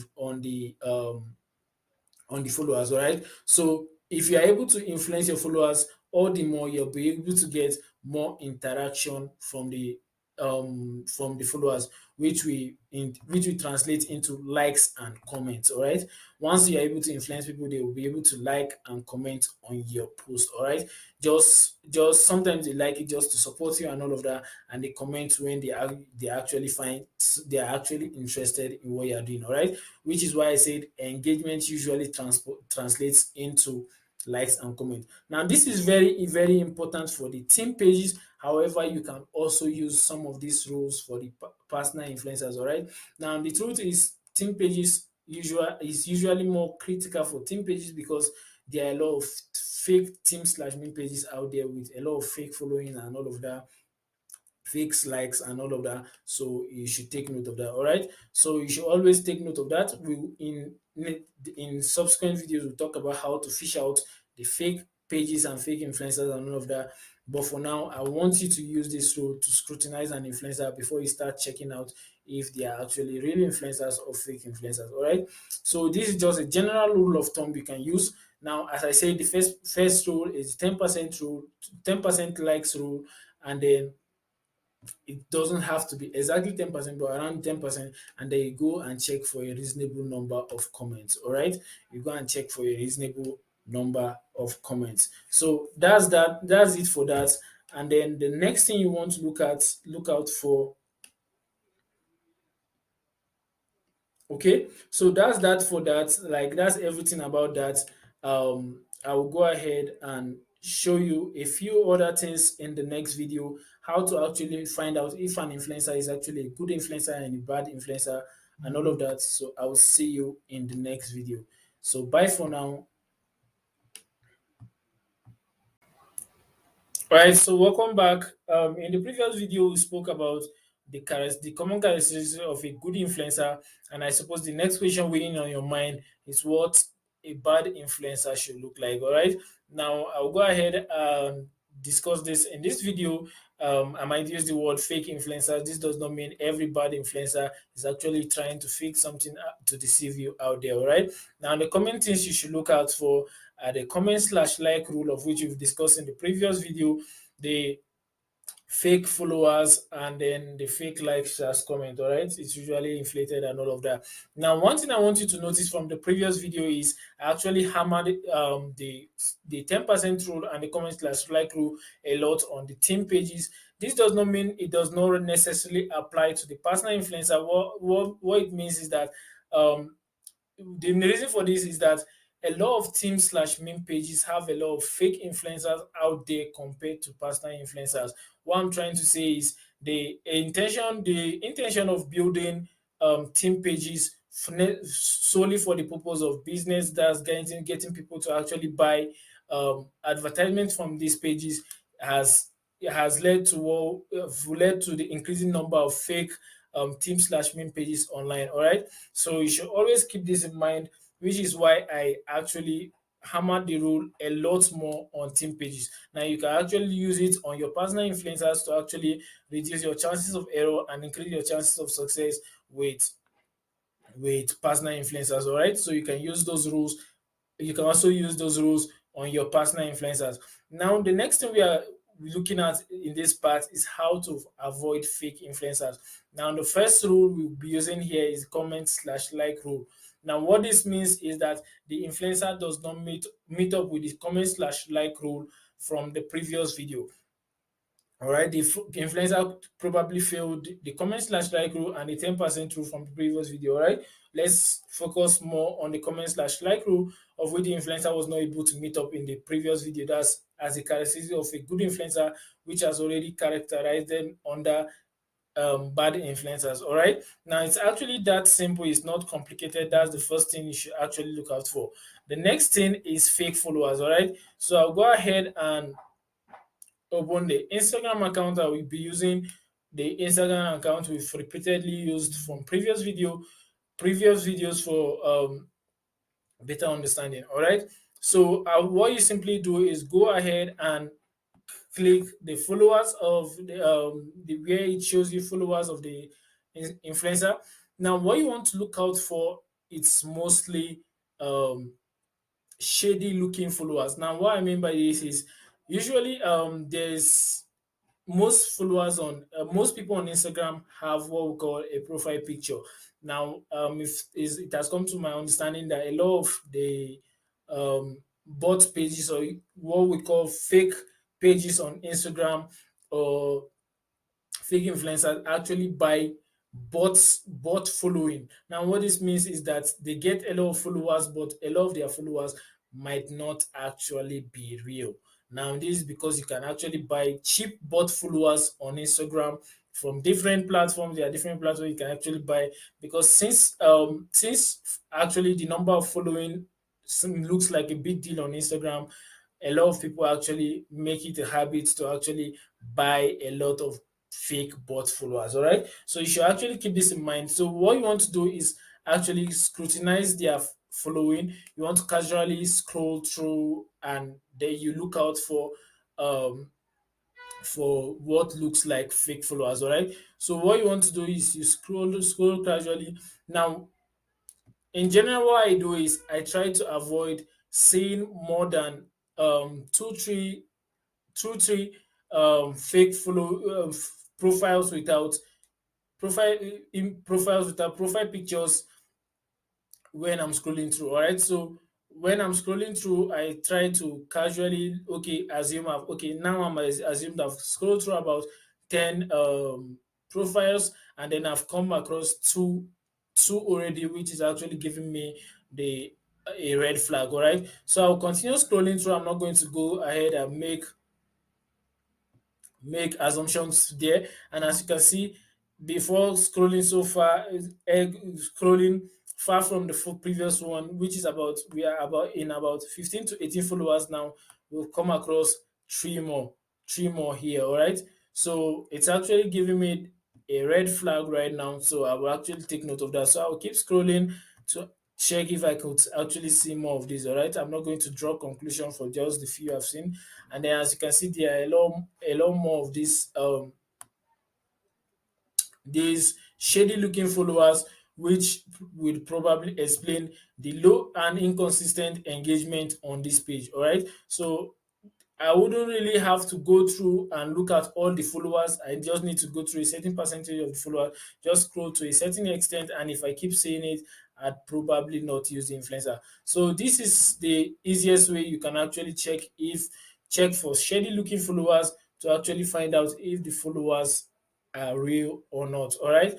Now, I don't recommend you go ahead checking each of the followers to see if they actually have real interaction on Instagram, like posting content and all of that. Okay, so I would usually don't recommend that. It's a lot more time consuming. So checking these shady looking followers might be enough for that. All right. Now, it's possible that some of these fake bot pages actually have profile pictures, which I'll go ahead and explain in a minute. But then you should actually take note of that. So that concludes the part on fake followers. All right. Now, the next thing you want to look at is fake likes slash comments. Now, what I mean by this is, the first way you can recognize this is actually a lot difficult to recognize fake likes, but it's very easy to recognize fake comments.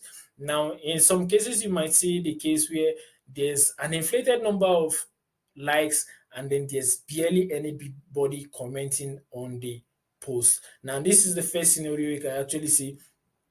You can see a lot of likes. You can see 10,000 likes, 5,000, 10,000, and then there's barely anybody commenting on the post. Now, these are cases that can happen a lot on Reels, but when it comes down to post on Instagram, you notice that people actually interact more with the post. In fact, it's 2022, and then people interact a lot with posts. All right, people actually give their opinion on what they think about a post, and then they actually want to. And some people actually go as far as trying to stand out in the comment section. All right, so you should always make sure you check out the comment section. You want to make sure there are no inflated number of likes, and then there's barely any comment, because there are certain pages that go ahead and buy a lot of likes, and then they don't buy comments. All right.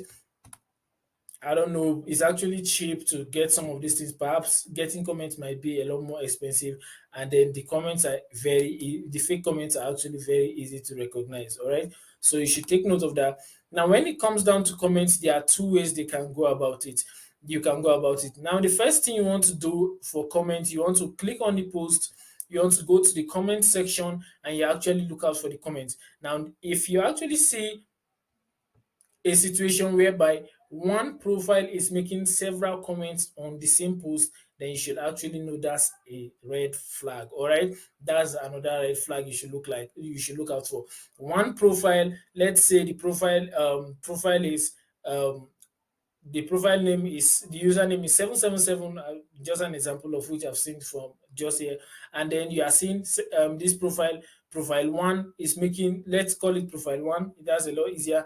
Profile one is making several comments. One person is making three comments, four comments, and usually very unrelated comments on the same post. You should know that that is a bot comment. Yes, that's a bot comment. They actually look a lot like that. So you should take the note of that. So once you see stuff like that, it should give you an idea that these are actually fake comments. So you go ahead and check all other posts, and you say, and if you see keep seeing repeated scenarios like that, you should know that you probably shouldn't work with this influencer. All right, now the next thing you actually want to look out for in the comment section is unrelated comments. Now, it's possible that you might see different comments from different profile, but usually when people interact with posts, they give their own opinion on the post, so their comments are usually related to the post. Now, when you check out the comment section and you see posts like nice, so many emojis, fire emojis, love emojis, and so many unrelated emojis, too many of them, you know that it's probably fake comments. All right, it's probably fake comments. As I've mentioned time and time again, people actually go ahead and the people are actually the real people actually go ahead and put out their opinions out there. So you would most likely not see a lot of unrelated comments when it comes to real people commenting, unlike bots commenting. All right, so it's a lot easier to just program some of these bots to actually comment a lot of irrelevant comments using fake accounts, using a lot of irrelevant comments like great, nice, and all of those things. This does not mean all of them might necessarily be fake comments, but then when you see a lot of unrelated comments in a comment section, then you know that it's probably fake comments. All right, always take note of that. Unrelated comments, a lot of emoji. This can surface in in the likes of a lot of emoji comments that are probably unrelated, a lot of comments that does not even relate to the post, a lot of very short certain comments that probably should not even relate to the post at all. So unrelated comments is another way to fish out the bad comments. All right, so always take note of this. Now, you shouldn't draw conclusion from just one post. All right.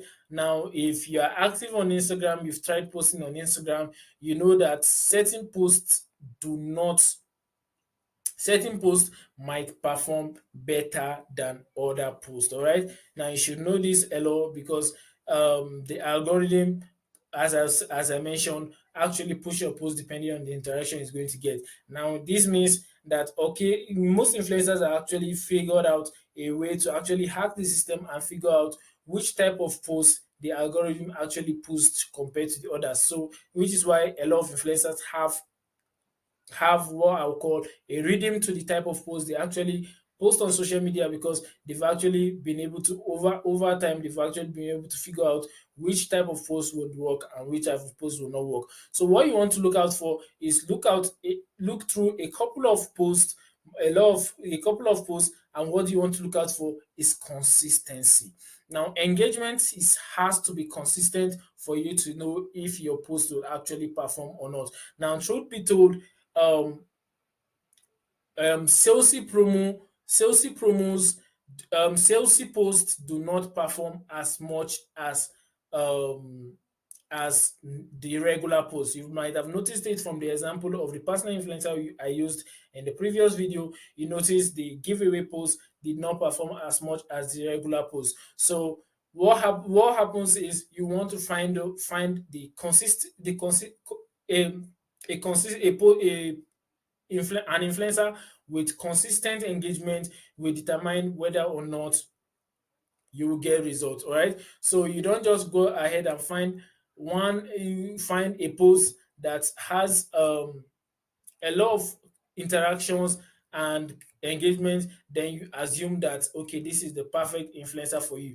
You want to go ahead and scroll through a couple of their posts and look out for consistency. All right, it's possible that the influencer you are looking at might actually make a single post that the algorithm actually picked out, and a lot of people have engaged with it, and that post blows up, and the rest are not really performing all that well. All right, so you want to make sure you go for an influencer with consistent engagement, which will determine whether or not you find success with Instagram influencers.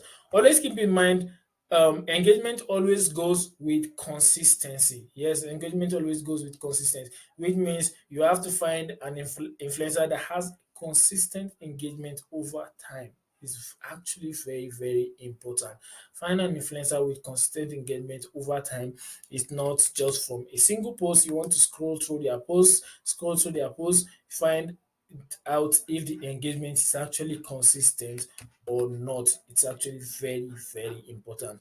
Now, engagement on a single post is not enough to draw conclusion. You go through a couple of posts and then you draw conclusion as from a cumulative point of view, and then you know whether this influencer is right for you or not. All right. Now, always keep this in mind. Engagement is key. Engagement translates into influence, and engagement must be consistent. All right. Take note of this. Is very, very, very important. Engagement must be consistent. All right. So always take note of this. To make sure that you don't avoid drawing conclusion from a single lucky post, and then you draw conclusion from it whether the influencer is actually good for you or not. All right, so always make sure note of this. Try to make sure the influencer is making the post in such a way that it relates more with their audience instead of coming out more salesy. All right, you don't want to come out too salesy. You want to make sure it actually blends to an extent, it actually blend into what the influencer is trying to do and all of that. All right, now, so that will be all for this video. Make sure you actually you avoid working with fake influencer, because it's the easiest way to waste money with Instagram influencer marketing, right? The easiest way to waste money is to work with fake pages, all right? You are going to end up wasting a lot of money, and it's going to be detrimental for your business. In fact, it might end up killing your morale when it comes to advertising and all of that. So you want to avoid that. That's the easiest way to actually waste money with this method of advertising. Make sure you scrutinize the influencer and make sure you figure out whether they're actually good for you or not. All right, so that's everything when it comes down to finding good influencers and bad influencers. I'll see you in the next video. We'll talk about other details about how to figure out the right influencer for you. And all right, so welcome back to the Instagram influencer course. This time around, we'll be talking about how to contact Instagram influencers. All right, now, unlike a lot of other platforms, Instagram is very easy and direct. It's more like a messaging platform, not very much of a messaging platform, but you know what I mean. It's very easy to send a direct DM to whoever you want to send it to on Instagram. But the only thing that is absolutely crucial is whether or not you will get a response from that person. It's absolutely crucial to know how to formulate your messages so that you're able to guarantee a response from your desired influencer. All right. So since it's easy to message a lot of people on Instagram, unlike other platforms like TikTok, where you have to be friends or you have to use if they have IG on their bio, you have to use IG direct back to Instagram to be able to message these influencers. Now, Instagram is very easy, so you know they are going to be getting a lot of DMs. Now, of course, influencers are the big shots on the social media platform, which is exactly why you are using them for as your method of marketing. So you know they are going to be getting a lot of DMs. They are going to be getting a lot of DMs from their fans and people who just want to send them messages and all of that. Of course, they are going to get a lot of messages, and of course, other companies that want to work with them. Now, so your goal is trying to make sure you stand out among these other people so that you are able to guarantee a response from the influencer of your choice. Now, the first response you'll be able to get from them will determine whether or not you will be able to work with the influencer. So it's absolutely important that you reach out to them in the right way so that you can be able to get a response from the influencer of your choice. All right. It's absolutely important that you take note of this. You actually have to make sure that you get response from the influencer of your choice, and then your first interaction will guarantee whether or not you'll be able to work with this influencer. All right. So the most important thing right now is how to contact these influencers. As you already know, there are two basic type of influencers. We have the team slash main page, and then we have the personal influencers. All right. Now the first method we are going to be looking at is the team slash main page. Actually, this type of influencer is actually, I usually simplify it to the to a very simple form of messaging I usually use, but then you can use the other one of which I'll be showing you later on. All right. Now, the first one I should usually do when I'm working with team slash main pages, I usually just go ahead and say something as simple as promo rate. All right. I usually go and say something as simple as promo rate. So all I do is type promo rate or and then a question mark. Now, the reason for this is, or I should go ahead and use promotion rate instead, since it might be complicated for some people to understand. Now, the usual reason I usually keep it this simple, as I said in the previous videos, is that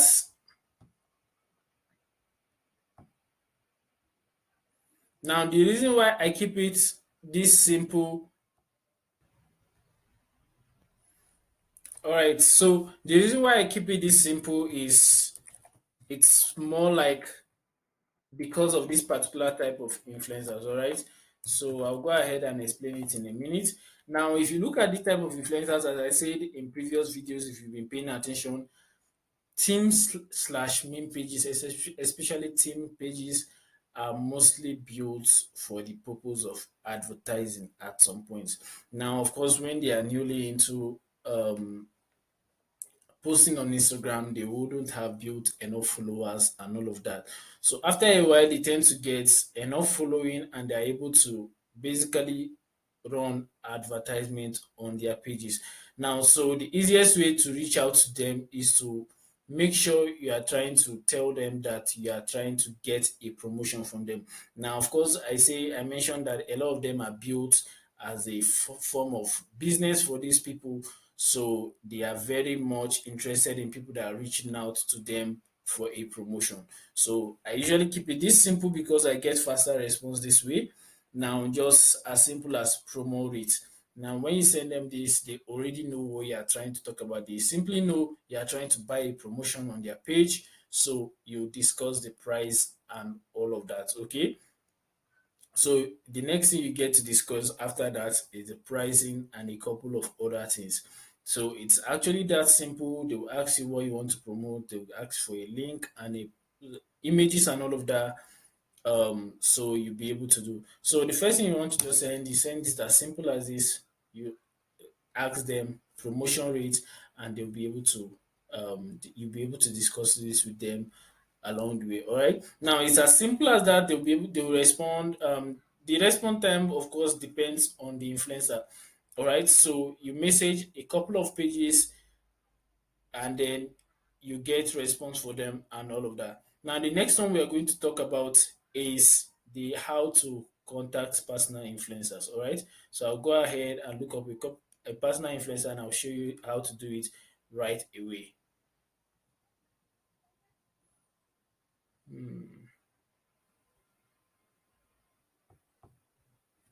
Now, next we are looking at personal influencers. When you are reaching out to personal influencer, this is a typical example of a personal influencer.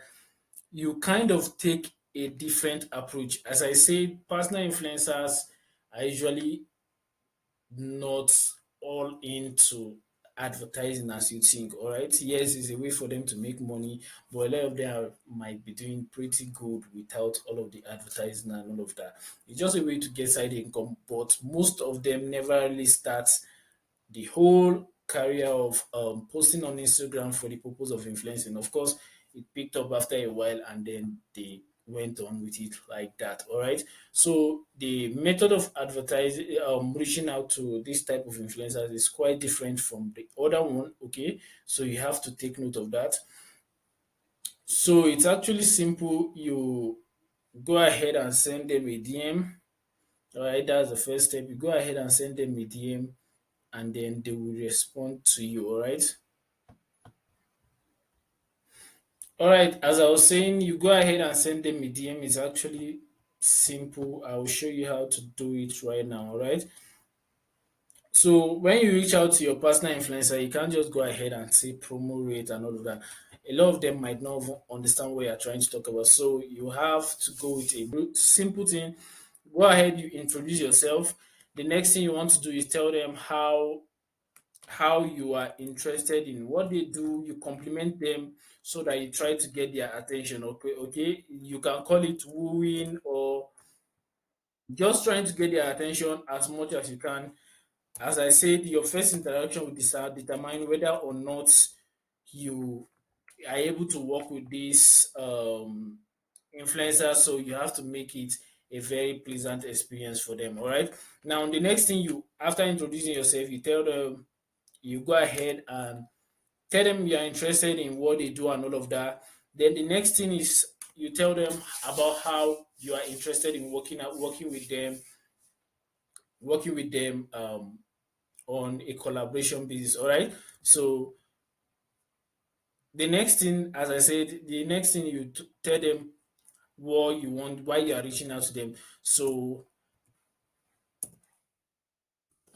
the next thing you say is something like, we would love to work with you. We would love to work with you with you. We would love to collaborate with you. We would love to collaborate with you with you. All right. So the next thing you want to go is you tell them how you want to collaborate with them. All right. So I'll go ahead and simplify it so we don't have to type out everything right now. So the next thing is, we would love to collaborate with you on certain basis. Now, depending on how you tend to work with the influencer, a lot of people go with the percentage approach and a couple of things like that. But I usually recommend you leave it until you find out if the influencer is actually interested. All right, you leave them out for out of the first collaboration. So we would love to collaborate with you. We would love to collaborate with you. Collaborate with you. Say you you such a great.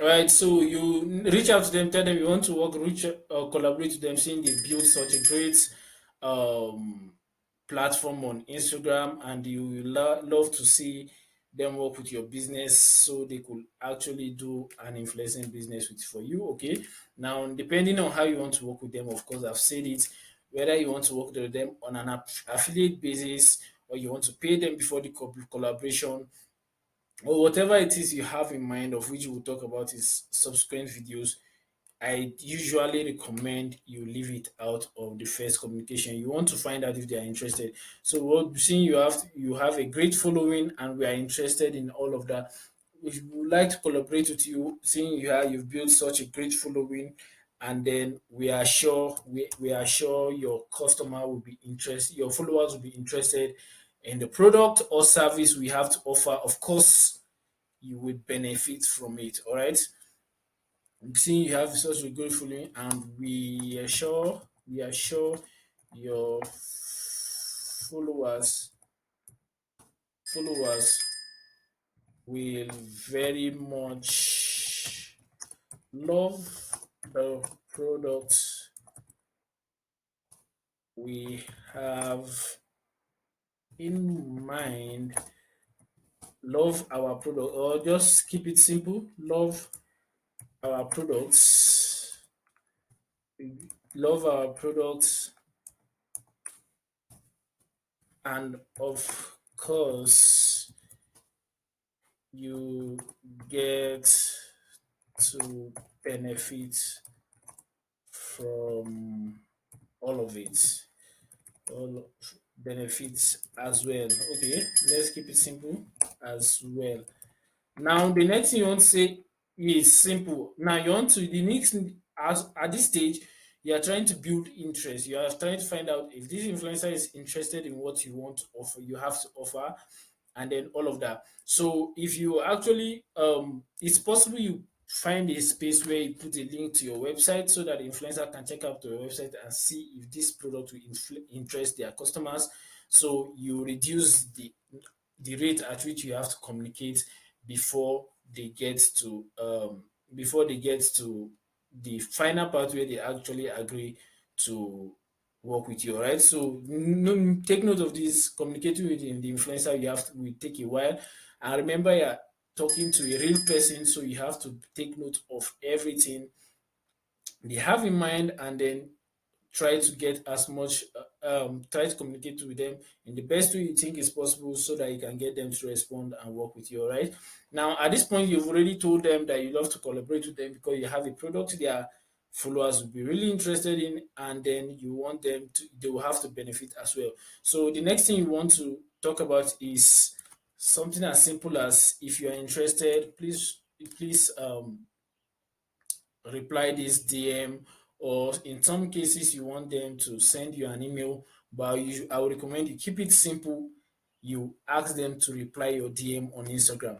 As usual, I recommend you have a business Instagram account for your business. That way you look more legitimate. All right. Try to build a legitimate business Instagram account, and that way you get more response and all of that a lot faster. All right. Try to look like a real brand. If not, you are going to tend to get less response. So if you are using your personal account, it will be a lot difficult for you to get response. So try to get a business account for your business. It's actually very simple. You just go ahead and create an Instagram account for your business. All right. So simply tell them, please respond to this email if you are respond to this DM if you are interested. Some people usually drop the emails there. So um to make sure they don't fail to respond to the influencer.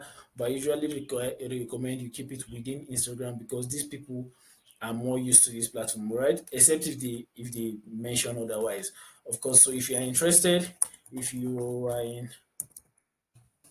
interested, comma, please reply this email, and we will discuss further details. So many. So of course you want to thank them again. Many thanks for your time. Full stop. Best man. So I'll go ahead and send this to the influencer. All right. So it's actually this simple. You want to keep things as simple as possible. Don't make it too long for them to read. Make it as short as possible. If you can make it shorter than this, is fine, but don't make it too long so they have to take their time to read. Keep it as succinct as possible. Now this is very simple. It's not all that complicated, so I can go ahead and copy this and send it to my influencer. I can just leave it here and save it as a template that I use to message a lot of different type of influencers. You can tweak it and all of that, but always make sure you go for simplicity. This is just a simple method, so you can use this to reach out to your influencers. All right. So I can go ahead and copy this and then I quickly send it to the influencer. All right. So I can just copy and paste it and I'll send it to influencer. So I'm not going to do that right now because we are not going to be working with this influencer where I'm just using this as an example. All right.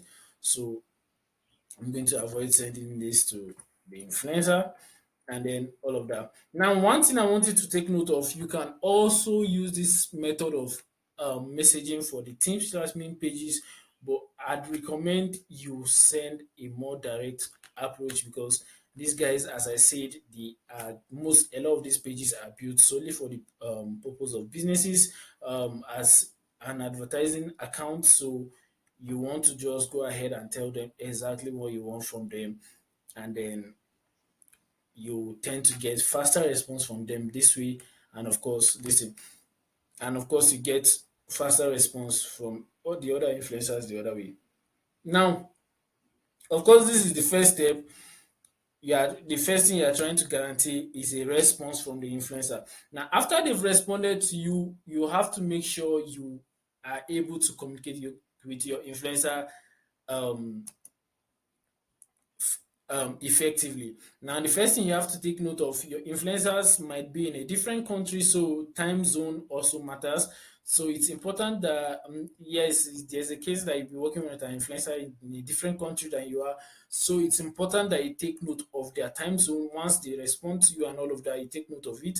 You respond as fast as you can because that's usually the space of time of which the influencer is online. Okay, so you take note of the time of the influencer. So time zone is also important. So you take note of the when they are online, and once they respond to you, you want to respond as fast as you can, so that that's when you are more likely to get faster response from them because they are online at that particular time, and then you'll be able to close the whole thing faster. All right.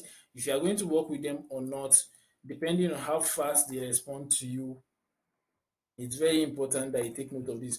Now, the next thing you are going to take note of is you are not going to be messaging just one influencer, all right? Now, the chances of getting the response from influencers, as you already might have thought about it, it's not all that high. Now you're just increasing your chances. As I said, influencers are the big shots of social media. They get a lot of DMs, so there's a chance you might not even get a response at all. So usually I recommend you message at least 10 influencers per day. Message at least 10 influencers per day. All right. Now the reason why I regulate it to 10 is because there's a high chance Instagram is going to consider your messages as spam. All right. So Instagram is going to consider your message as spam. So you want to make sure in the beginning you don't message too many pages at the same time. If not, Instagram will likely ban your account, considering your account as a account that keeps spamming others. So there's a likelihood they'll ban your account. So take note of that. Try to message at least 10 people in a day. Now, what happens is once you've done messaging for a while and Instagram notices that you are not actually spamming these people and they actually respond and you don't get reported and all of that, it's going to increase, all right? After a while, you'll be able to message up to 50 people in a day. Now, the whole thing is make sure you don't do it at a stretch, all right? So if you started with 10 people in a day, don't make it 10 people at a stretch. Let's say your time zone right now, you are it's currently 10 a.m. in where you are, I'd recommend you message a couple of influencers by 10. Let's say your limit is 10 messages per day. Of course, you don't want to get your account restricted. There's a possibility that Instagram can restrict your account for a couple of days, even perhaps a month, before they allow you to message people again. All right. So it's very important you make sure they don't restrict your account. So let's say your goal is to message 10 influencers per day. You have to message about 2 by 10 p.m. or 3 by 10 p.m. You try it around 12 p.m. or 1, okay, to 10 a.m. I mean, by 12 p.m. or 1 a.m., you message three more, and then you give it that gap and you continue until you've achieved your goal. All right. So, as I said, after a while, and Instagram notices that you are not actually spamming people, they might be able to increase it. So, you can increase to 10, 15, gradually, increase gradually. All right. Don't just rush into it. If not, your account will get restricted and you will not be able to reach out to influencers. Now, once your influencer have responded to you, go ahead and tell them what you have to offer. All right. So, as I said, this will be discussed in subsequent videos. But then, what you have to offer, you might have um, an affiliate deal. Now, usually there's the affiliate deal. Now, if you are going to work with an affiliate deal, it's going to be a lot difficult for smaller brands because you've not built enough reputation. And then an affiliate deal means the influencer is going to make it only as much money as the business is working. Now, this is a bit difficult because they don't know if you are making so much money, so it's going to be difficult for you to get an affiliate deal. Now, um, the other one I like to call it pay per post, all right? Pay per post means you pay for each post you get from the influencer. Now, if you are a business online, you have a link and all of that website, I usually recommend you go for either the story post or the feed post, all right? Usually the story post did work a lot, but then Instagram has changed a couple of things, and then you the feed posts tend to work a lot more depending on your business, of course, and the type of post you are going to be making will determine what result you get.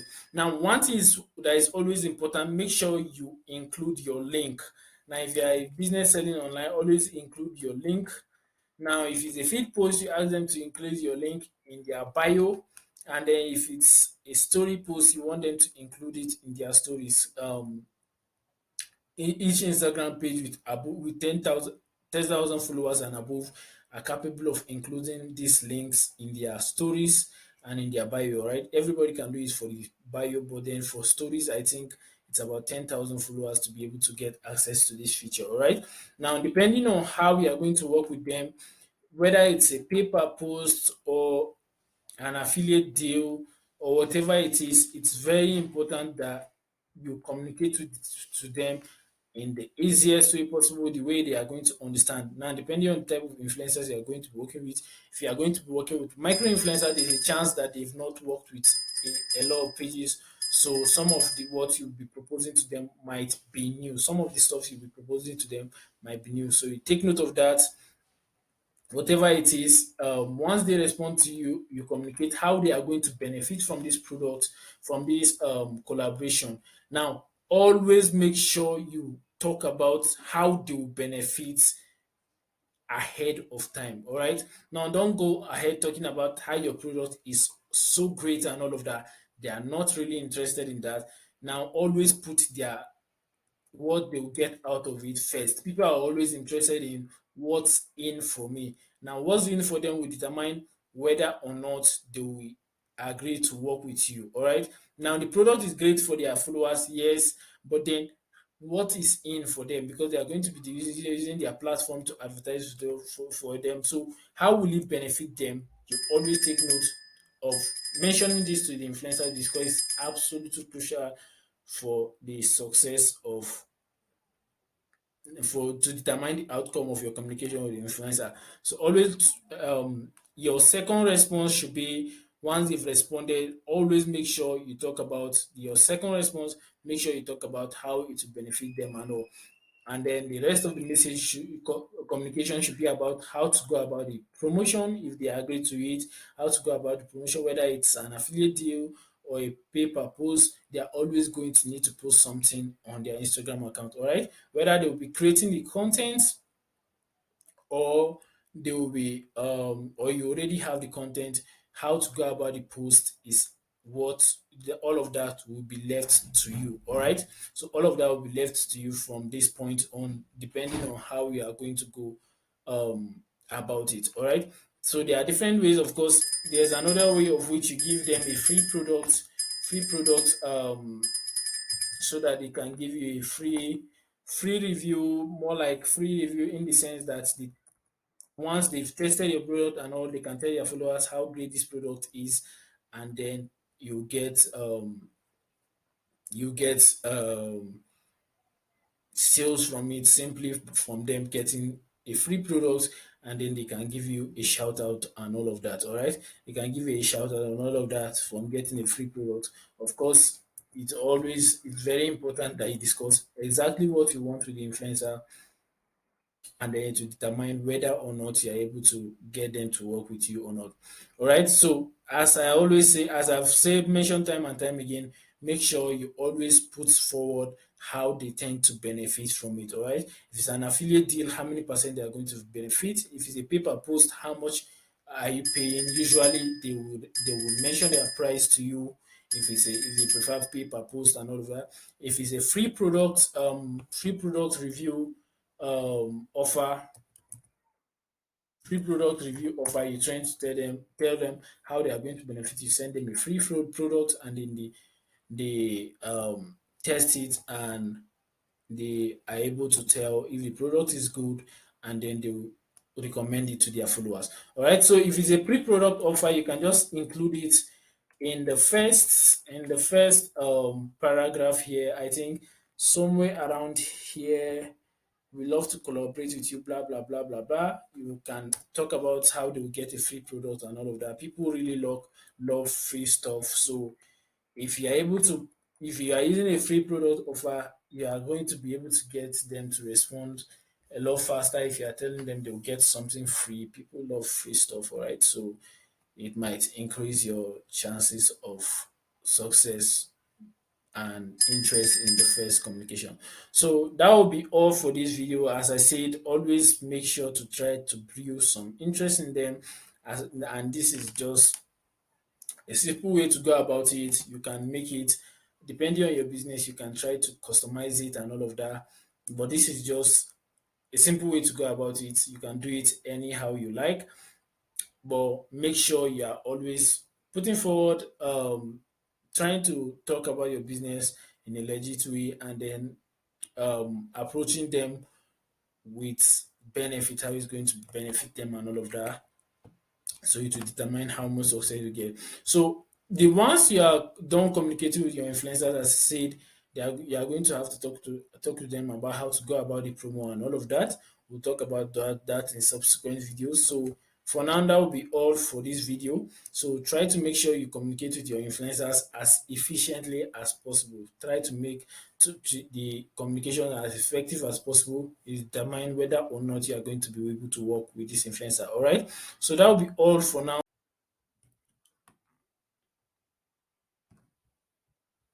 Hi there, welcome back to the Instagram Influencer Marketing Strategy course. So this time around, we are going to do a quick recap on a couple of things of which we've learned until this point. Some of them which include how you contact influencers and how you find the influencers for your business. All right. So the first thing we are going to talk about is how you find the influencer for your business. Actually, it's very simple.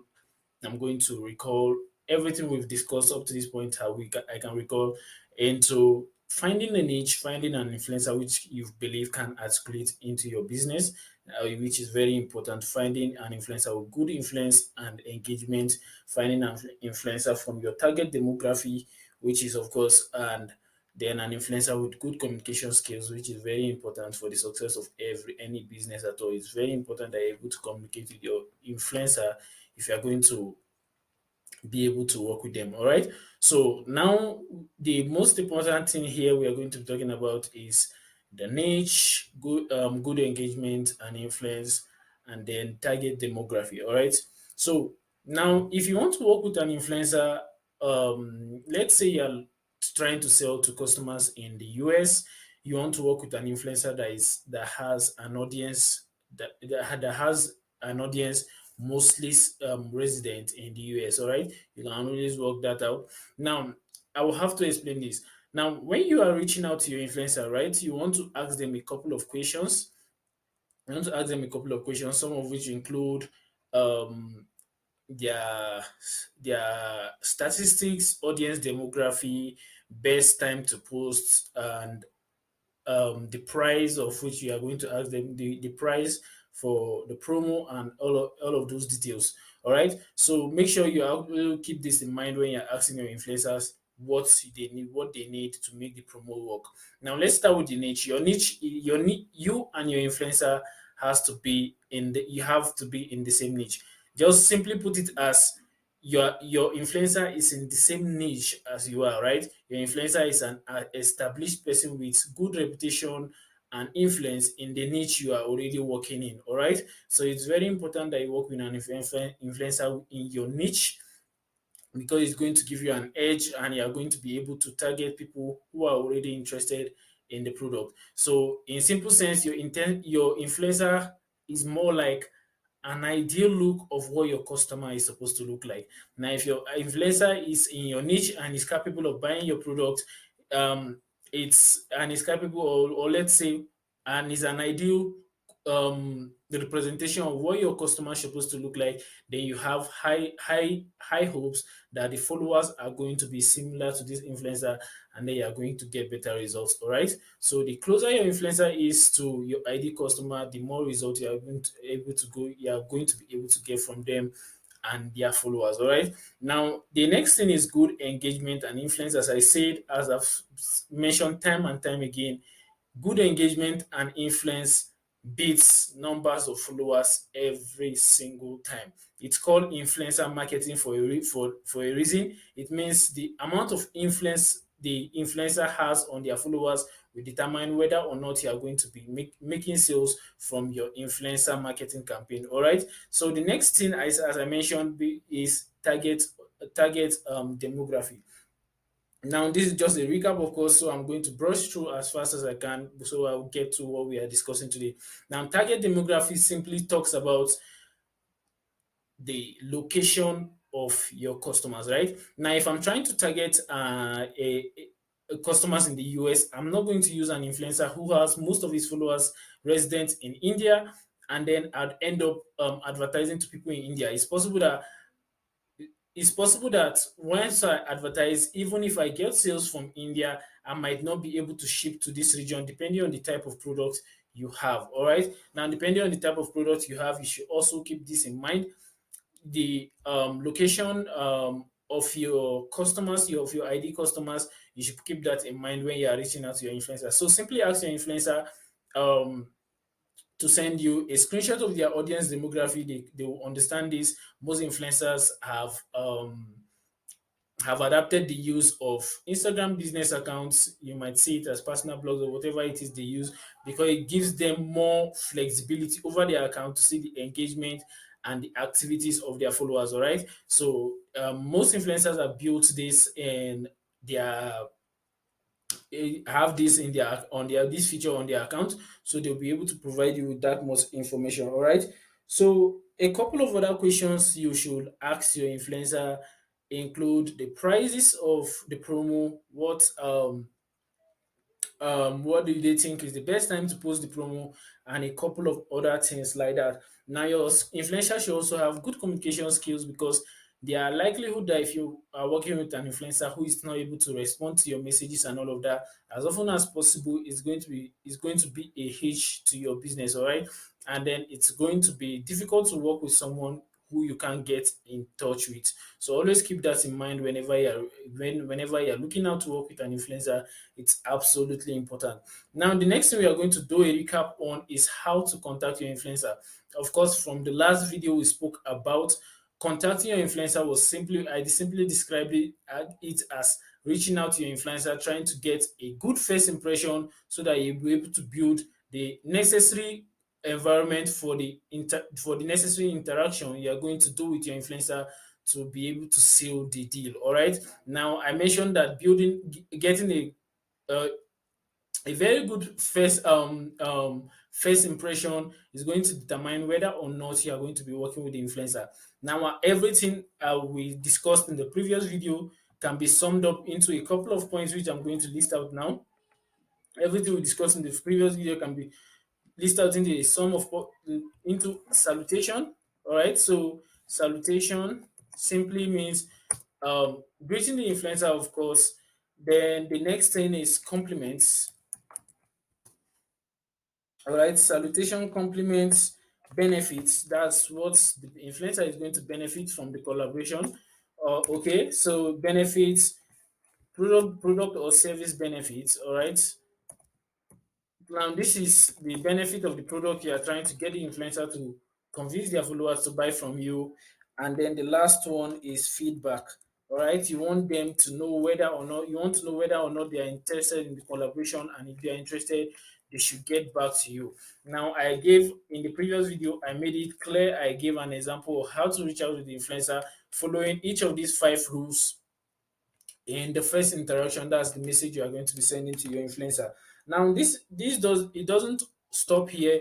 You go ahead and ask other questions like the price for the promo, depending on which method you are going to be working with the influencer, whether it's a paper post, an affiliate deal, or a free product reel. All right, so you are going to ask questions. So the price of the product, audience demography, a couple of other questions like that. All right. So you want to negotiate with the influencer, but before then, I usually um I usually prefer if you could ask for the stats. All right. Now that this is what I call stats requests. Stats requests. All right. You will see as we go on, you will see a good representation in the videos. All right. You go for the stats request. You negotiate the price because now that you know their statistics, you know which price is worth it for you or not. All right, which price is whether the price is worth it for you or not. Now, the prices of which you are going to be paying influencers are actually dependent on the influencers and your experience with influencer marketing. Now, this means that the influencers probably might have had previous experiences on how much they pay on an average for certain types of promos.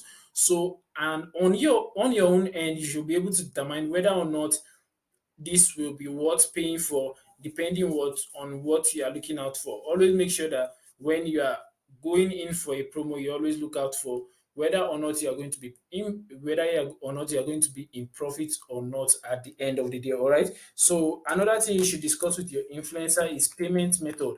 Now, depending on the influencer you're working with, it's going to be different because different influencers use different payment method, and depending of which on which in which of which country they are resident in. There are different payment methods that are very convenient to use. You can use PayPal, Payoneer, direct bank transfer if possible. There are other a lot of other platforms you can use. All right, some of a few might even ask you for payment in crypto, if that's possible. But I recommend you use any of these previous payment method I mentioned. All right. Now, depending on whatever you find more convenient between you and your influencer, you can be able to figure out something convenient for both of you. Now, it's very important that you ask all of these questions and make sure you are able to lead the interaction in a way that is going to end up with you and your influencer closing the deal, and then you are able to collaborate on a promo. All right. Now, so that's basically all of it when it comes down to communication. How the conversation goes between you and your influencer strongly depends on how you are able to carry the conversation. All right. So the next thing we are going to be talking about is different strategies of which you are able to use to find the influencer of your choice. Now, usually this method, it's I'm going to be showing a more practical representation on how you are going to be able to do this. But usually this method requires more of what I'd suggest, um, more of you going in and doing it. All right. So the first method we are going to be talking about is the suggestion method. Now, remember, we are talking about how you are going to be able to find these influencers on Instagram. You know that these influencers are on Instagram, but the next thing you want to do is how you are going to be able to find them out there. All right. Now, the first method you are going to be able to use. Now, let's assume you have found one influencer you are interested in, like I have right now. So we've been using the fitness niche as an example, and I found this micro influencer, and I think, okay, this micro influencer is actually interesting, and I want to find other influencers like this guy. All right. So the first method I can use is the suggestion method. Now, Instagram has made this very simple. Once you go on Instagram, you click on the profile. Of course, it's available on both the mobile device and your desktop device. Usually, I would recommend you do some of these things on your mobile device because it's a lot faster and it's a lot more convenient for you to do all of this. But if you found an influencer that you're interested in and you want to find similar influencers like this guy, you simply come to the suggestion button and you click on it. All right. Now, what Instagram does is it reveals to you a couple of influencers that post similar content to this influencer. Now, as you can see, this all of the suggested pages here are all in the fitness niche. All right, they are all in the fitness niche. What Instagram does is collect a number of people that post similar content and suggest them to you, whether you be interested in their content or not. You can just go ahead and follow them. So that's simply what Instagram does, showing you people that are already doing this particular thing that this person that you're interested in is doing. So what Instagram wants you to do is simply follow those people and all of that. But you can use it to your advantage and find influencers of which you are interested in and check out their check out their page, check out their engagement, check out everything. And once you are done, if you are interested in working with this influencer, you can send them a DM. All right, you can send them a DM, but you always make sure you check out their engagement and what the likelihood of the amount of influence they will have on their followers. All right, so you check out all of these details before you send them a DM. All right. So let's say we've already checked out this influencer and this influencer fits into what we are going to look for, what we are looking for. We can simply use the suggestion button to check out if we can see similar influencers to this particular one we are interested in. Now, so that's all about the suggestion method. It's actually very simple. Instagram will give you tons and tons of people you are interested in. You can click see all to see all of them at once. But for the purpose of this video, I'm just going to scroll through using the button here, and we can see a couple of influencers that we are interested in. All right. Now, the other method I like to use is the hashtag method. Now, the hashtag method is very simple. I just go ahead to the search button and then I click on fitness. All right, I simply go ahead and search for fitness in the search button, and Instagram will quickly pull out tons of people that have used the hashtag fitness. Now, the secret to this method is actually very simple. There's nothing complicated about it. There's no rocket science.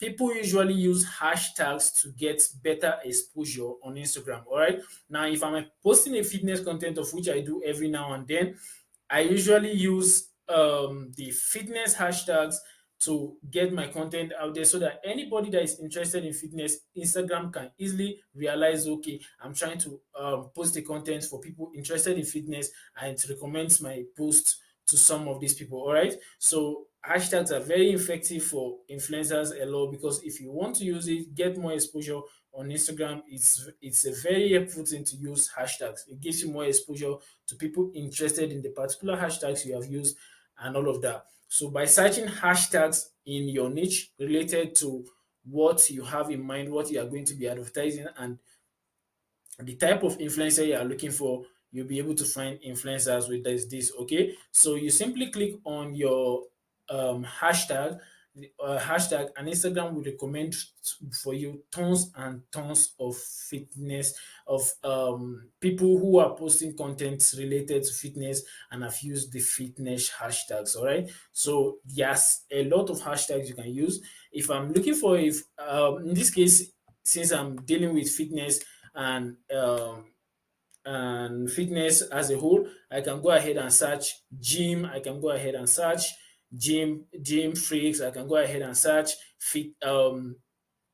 gym shark, fitness, fit cool, a lot of workouts, gym goals, a lot of hashtags that you can find. Now, if you want to find hashtags on Instagram very quickly, you can simply go and search hashtag generator on Instagram, on Google, hashtag generator. So depending on what you put in there, it's going to give you hashtags related to that and what people commonly use. So you can use that to come up with hashtags to use to search out for influencers. Now, the next method we are going to talk about is the um, all right, before we go ahead and talk about that method, as you can see, the hashtag simply brings out tons of people that post using the fitness hashtags. Usually, I go for the post with better engagement. All right, I go for the post with a couple of thousand likes because, or let's say 500 and above. Usually, because they tend to have built more following online. Now, all right, so anybody can use the hashtag, so it's possible that some of the posts you are going to be seeing are not going to be, if you end up checking out the pages, they might not have as much followers as you want. So you go for the post with the best engagements because they have better chances of giving you the results you want. And then of course, you once you search the hashtag, you go for those with more of pictures like this, depending on what you are looking for, more pictures that fit more in your that fits in your niche. All right, so since I'm going for the fitness niche, influencers are usually known to post physique their physique and all of that, so I'm going to go for the people that are more into posting body physics and all of that. It will help me find them a lot faster. Of course, I can just check out a lot of these pages and it should get me what I'm looking for, right? As you can see, more of pictures like this will be what I'll be more interested in. It will be my preference because I'm trying to look for a personal influencer that is that I'll be willing to work with, all right? A personal influencer that I'll be willing to work with and that has good engagement and likes, all right? So as you can see, we will have to scroll down a little to go actually look out for some of these influencers, but use the hashtags that are most suited to your niche, and then you find a couple of influencers that you can work with, all right? Now, the last method I'm going to talk about, which is kind of one of my favorites, is the explore page method. So you simply go to your explore page. Usually, I recommend you create a business account for your Instagram business account for your business. The reason for this is because, first of all, it makes influencers take you more seriously. That's number one. Two, it gives your brand a more branded approach. Once you reach out to influencers, okay, they know it's more like a company and all of that, so that they tend to take you more seriously, all right? And then it gives your business an exposure on Instagram. Of course, it's going to take some time to actually build this exposure, but you can actually do it if you want, but you can just use it for the purpose of reaching out to influencers and all of that. Get a couple of followers, and it might help you influencers take you more seriously and all. All right. So as you can see, when I go to my explore page, as I've mentioned before, I usually consume a lot of mostly consume a lot of fitness content on Instagram. So you are going to see more fitness content on my explore page, and then random posts might keep popping up. All right. So as you can see, a lot of fitness posts are popping up here. Now the reason why I like this method is that the explore page um mostly shows a lot of posts that the algorithm is pushing. Now, let me explain this. This might not be an accurate representation of how the Instagram algorithm works, But once the way, from my personal understanding, I know that Instagram is algorithm works in such a way that the content of it push your content based on how much people interact with it. All right. So if you have a post like this and you post it and then people are interacting with it, Instagram will continue to push it as much as people interact with it, depending on how much people interact with it. All right. So in essence, Instagrams tend to push posts that, or should I use the word promote posts that people interact with more. So the more people interact your post, the more Instagram algorithm favors you and the more you're able to grow on the platform. All right. That's why most influencers tend to post as often as possible to get the algorithm to recognize their post. So once the algorithm start pushing their post, it increases their tendency of exposure to other people. All right. So the reason why this method can be very effective is because you are going to come across a lot of pages that Instagram, the algorithm is already favoring. All right. So if you check this out, it's possible that the algorithm is not favoring the other posts they already have, but you are going to find a handful of posts that accounts of people that the algorithm is already favoring. Now, the rule of thumb of using this explore page method is simply making sure you are interacting with content in your niche. Now, if I create a fitness page, right, a fitness page for my business, a fitness business account, and then what I will simply do to get my explore Instagram to recognize that I'm looking out for fitness content, I go ahead and search a lot of fitness content, like and interact with some of these posts, and then in just a short while, Instagram will make my explore page full of all of these contents. All right. So what I will simply do is come here and find influencers I might be interested in, and then I'll look into their page, check out to see if I could find um, something they are interested in.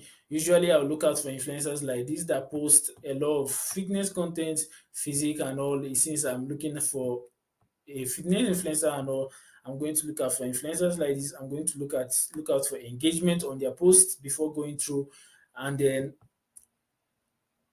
I will check out their page and see if I can actually work with them. All right. So this is another method you can use to find influencer. The last method you can use is the app method. All right. I call it the app method. Is a method I don't usually recommend. Okay, there are two main methods, but this one is one among the two methods. Now, these two methods are mostly done by outsourcing the work to someone else. All right. Now, the first one is the app method. Now, the reason why I call this the app method, there are a lot of apps and websites and programs that have been built online to help you find influencers that you can work with. Now, a lot of these platforms can be very good, can be very effective, but the reason why I don't usually recommend them now to start, they are both the free versions and the paid versions. Now, what happens is that the free versions tend to show people over and over again the same influencers. That means the same influencers that are showing to you are the same influencers that are going to be showing to your competitors. All right. And then once you go to the paid version, it's going to be less likely because the population of people using this influencer have dropped off because you are using a paid version at the moment. But at the same time, they are going to be showing to you, even though there are more number of influencers you can use, they are going to be showing you the same influencers that are going to be showing to other people depending on what you search and then your preference of the influencer. All right. So keep in mind that they are going to be showing you influencers that and then it's possible that they're going to be showing you influencers that are mostly already in the mainstream, and then they might leave out the micro influencers that you might be able to capitalize on. Now, I see micro influencers as more of a bomb of what I call potentials, all right? The potential mini bombs of potentials capable of giving you this as much sales as they can depending on the number of followers and all of that. But I tend to get a lot of results working with micro influencers because of the influence they're able to generate And then I usually work with micro influencers that are getting into the system and the algorithm is pushing them, all right? The algorithm is favoring them a lot and they have a lot of influence, all right? Now, this does not mean macro influencers don't work, but it's more like depending on how much influence. As I said, it doesn't matter the number of followers. What's more important is the influence and engagement they are able to generate on the platform. All right. So using the paid app method is one way to go about it. You can use some of these platforms. I usually don't recommend them a lot. So you can just search on Google or find any of these platforms, and they will be able to help you out if you want to. All right. Now the last method is using the Fiverr method. You go ahead and find someone who is suitable for this job on Fiverr.com. So it's actually very simple. You go to Fiverr.com. You search an influencer of which you believe you can work with, all right? So once you find this, search a seller of which you believe you can work with, find a seller with good reviews and reputation on the platform, and then what you do is find someone who can actually find the influencers in the niche you are going to work with. You are going to give them some information. And once they find influencers that are suitable to your niche, they are going to compile a list of influencers and they will bring it to you. All right. This is another method to go about it. You pay these sellers to find these informations for you. And once they have the list of influencers of which you've requested for, they will bring it to you, and then you can scrutinize through this list, and then you can pay them the for a job well done, depending on how well they depending on you or the seller will determine how much you're going to pay for this job. All right. Now the downside to this method is it's possible that the person you are going to be hiring might end up using a lot of these apps that I just spoke about, and bring you a tons of lists from some of these apps we just discussed. All right, whether it's free or the paid version, it's possible that they can use some of these crooked methods. So you try to look out for someone who is trusted on the platform. All right, now that's all on this method. It's actually simple. You can use any of the methods that is most suited for you.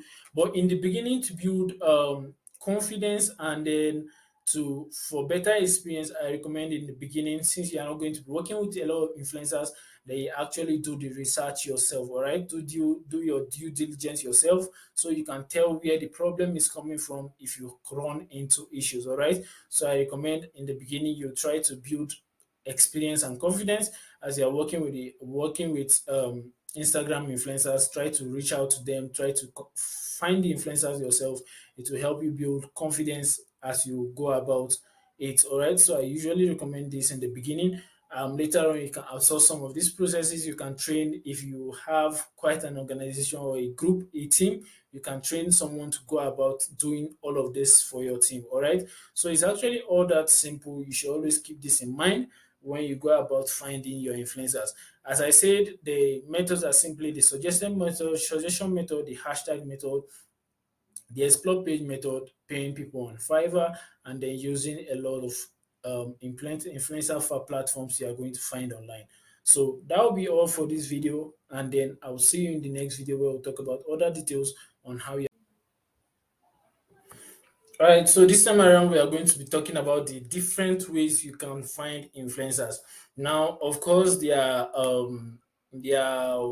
different softwares out there that can help you do some of these things, but I usually don't recommend them a lot, because the reason for this is that depending on what features, there are the free methods and then there are the paid methods. Now, what happens is that usually if you are using the free method, they are going to be showing you the same influencers that are showing other people, and likewise for the paid method. Now the reason why the paid method might be a bit better is because there's going to be the likelihood of way more influencers, and then there will be less people who are paying for the product, so there will be less competition than in the free method. But I usually don't recommend this. I'd prefer if it was a lot easier, if you could do it yourself, or you could find a professional a professional on platforms like Fiverr who can compile a list of influencers you can use. All right. So one of either of these two methods will work. But if you want to, of course, you can always reach out to other people to do it, and then you can always do it yourself. But in the beginning, I want you to perhaps do it yourself because if you don't really trust the person you are going to be working with on Fiverr and then they end up using some of those apps and bringing the details to you, I'd recommend you use do it yourself so that you can know what works and what doesn't work before you actually reach out to other people and outsource your search. All right. Now, the first method we are going to be using here is the Instagram suggestion method. All right.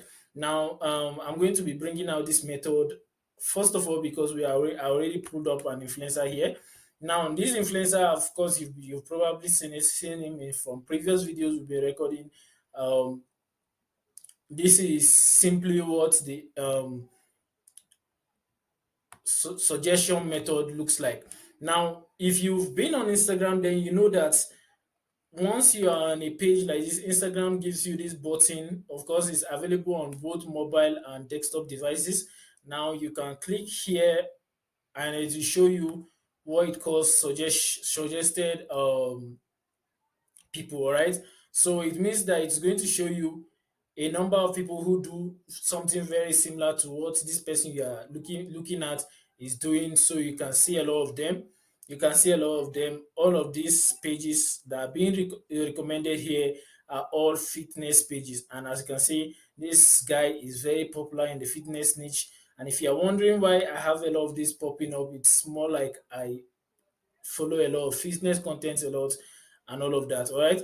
So as you can see, it's just a wide array of them. Suggestions here where you can quickly look at other influencers that are similar to the influencer you are already looking at. All right. Now, this is the first method to check out influencers on Instagram if you are already working with one. Okay, so it's actually that simple. So you check out the influencer and then you click on the suggestion button, and then Instagram quickly suggests other people posting similar content to the person you are looking at. Now, this method is actually not very complicated. There's nothing crazy about it. It's simply Instagram suggesting other people that are posting similar content to what the person you are looking at is posting, and then you are able to look at reach and check out these pages immediately. All right. Now it's just more like Instagram suggesting um friends to you, right? Now, I've noticed this after a while. Perhaps maybe you are new to Instagram or Facebook or any of these platforms.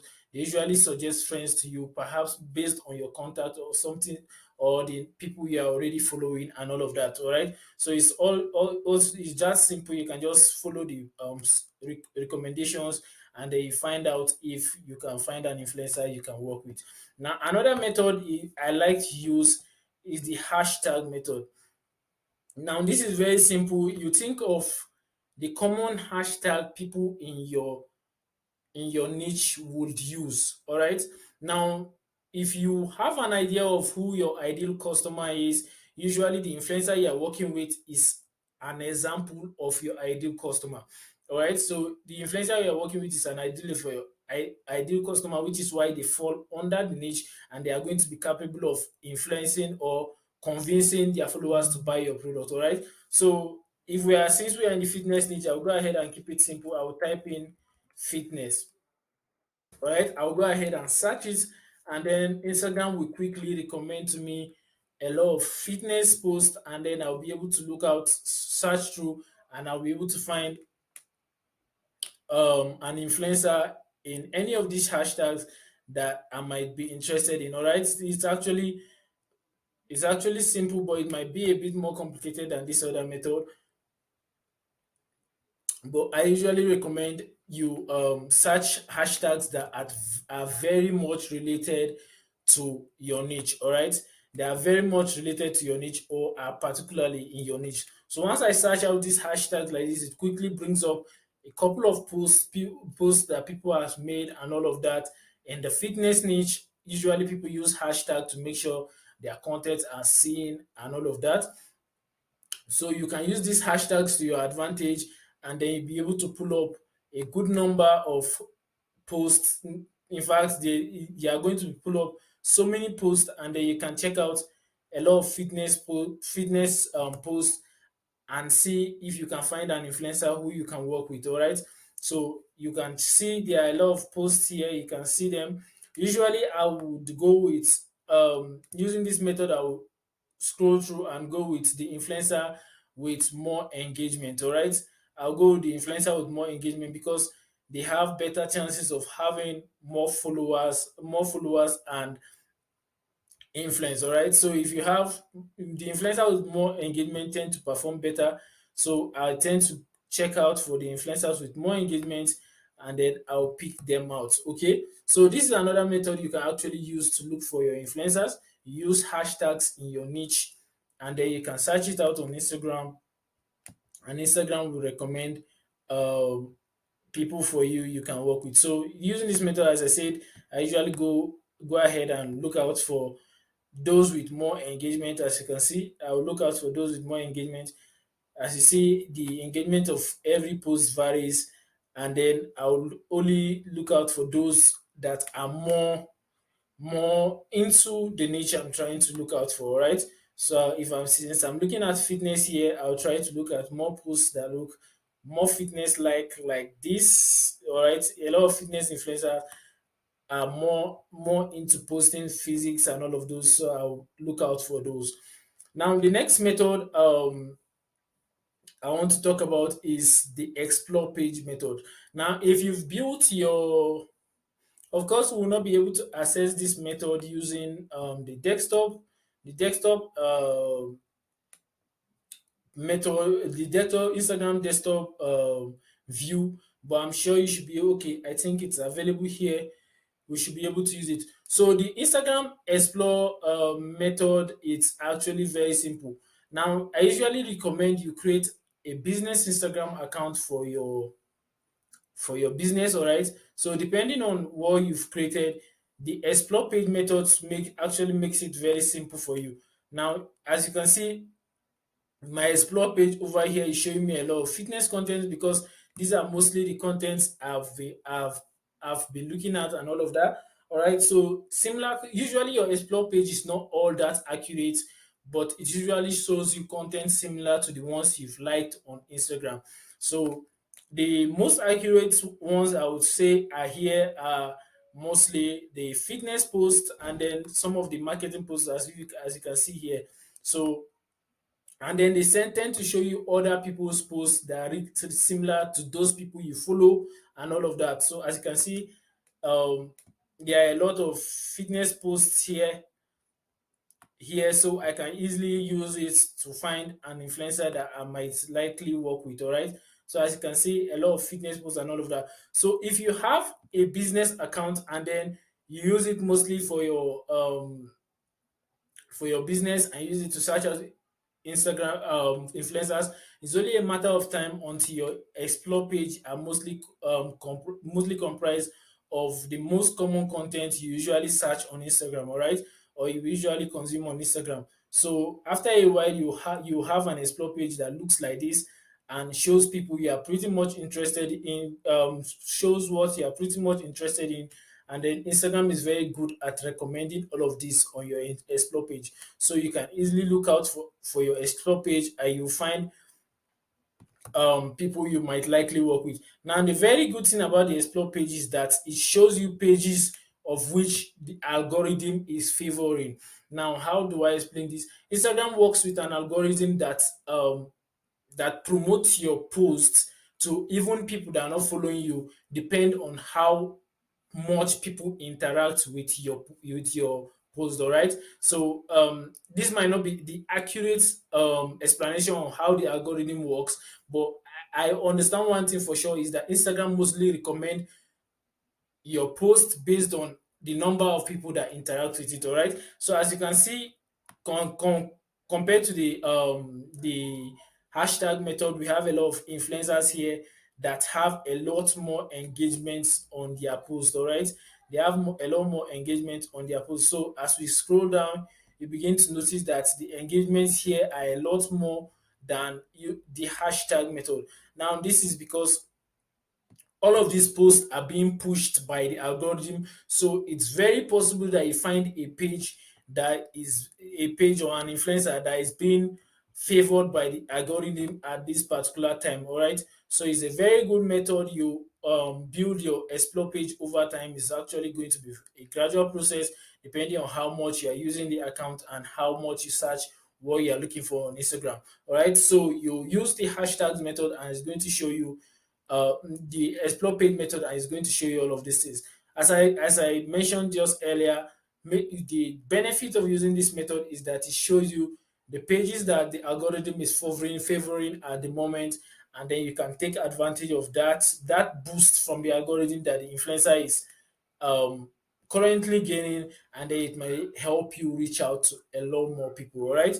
So now these are the basic methods of using of searching out influencers that I'd recommend. Usually you can just come if you know someone who is already in this niche, you can just search them out and then use the suggested suggestion method. As I said earlier, there are some softwares and app you can use to get make this a lot easier, but I don't usually recommend them a lot, but you can actually try them out. All right, they'll be able to show you.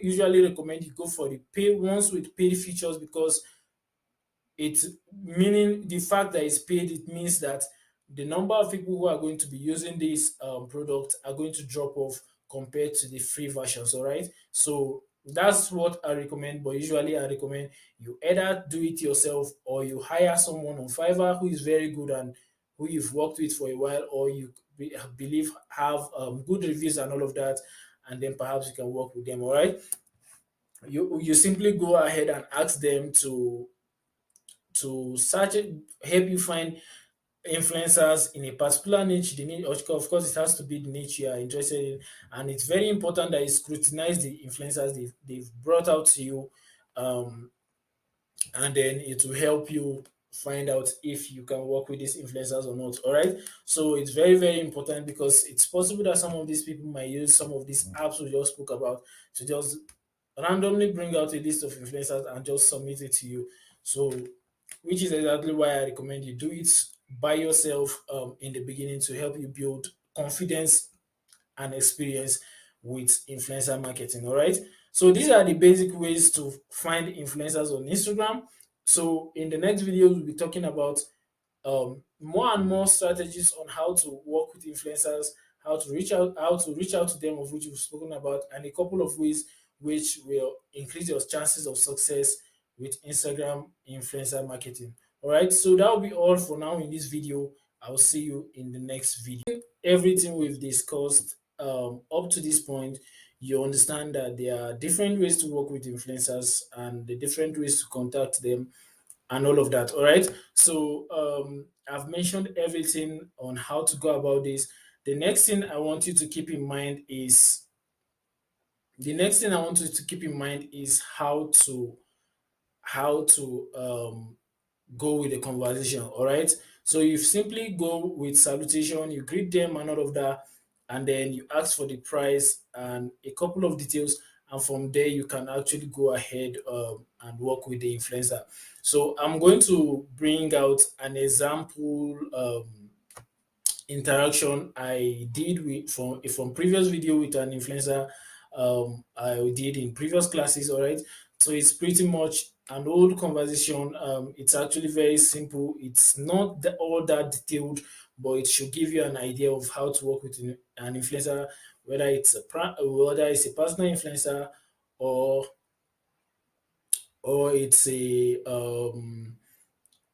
team slash main page. All right. So as I said, the first approach for a personal influencer in team slash main page is usually different. So this is a team page. So I started with the very simple approach, promo rate, and all of that.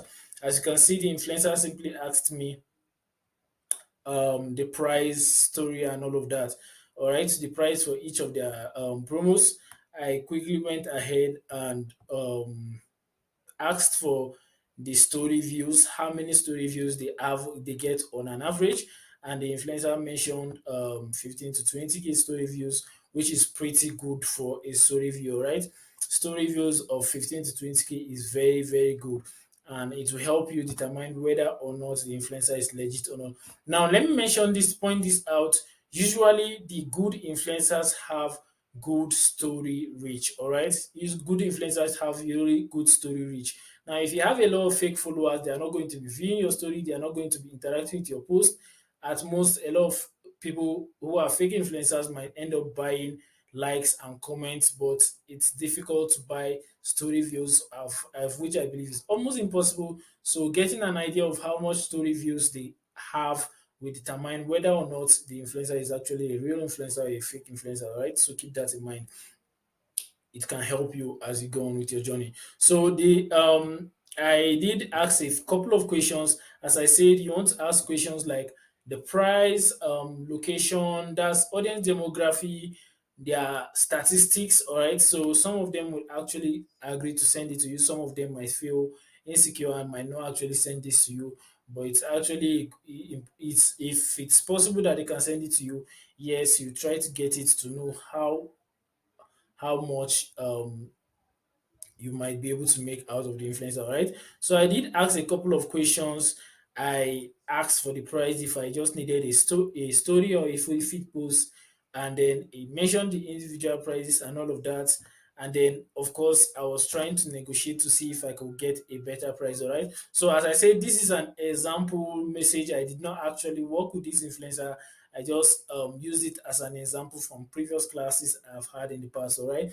So, as you can see, the influencer did message, and then at this point we were negotiating, and at this point we were negotiating. I was giving my price, and then he was also giving the prices he wanted. All right. So at this point, we are negotiating and all of that. And then I went ahead and asked for the stats. All right. So you don't go right away and ask for the stats before negotiating. Depending on how well your conversation is flowing, you know the right point to ask for your statistics for the statistics. Usually, I ask for it later in the conversation because I want to avoid them feeling insecure that I'm trying to get their stats for something else. I really haven't. One of the old few reasons I figured perhaps the influencer might not want to give you their statistics because other people might end up flaunting it as their own statistics, which is actually bad for them, all right?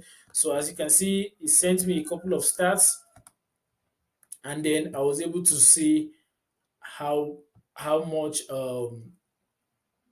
how much interaction you get from the stars. All right. So this is just an example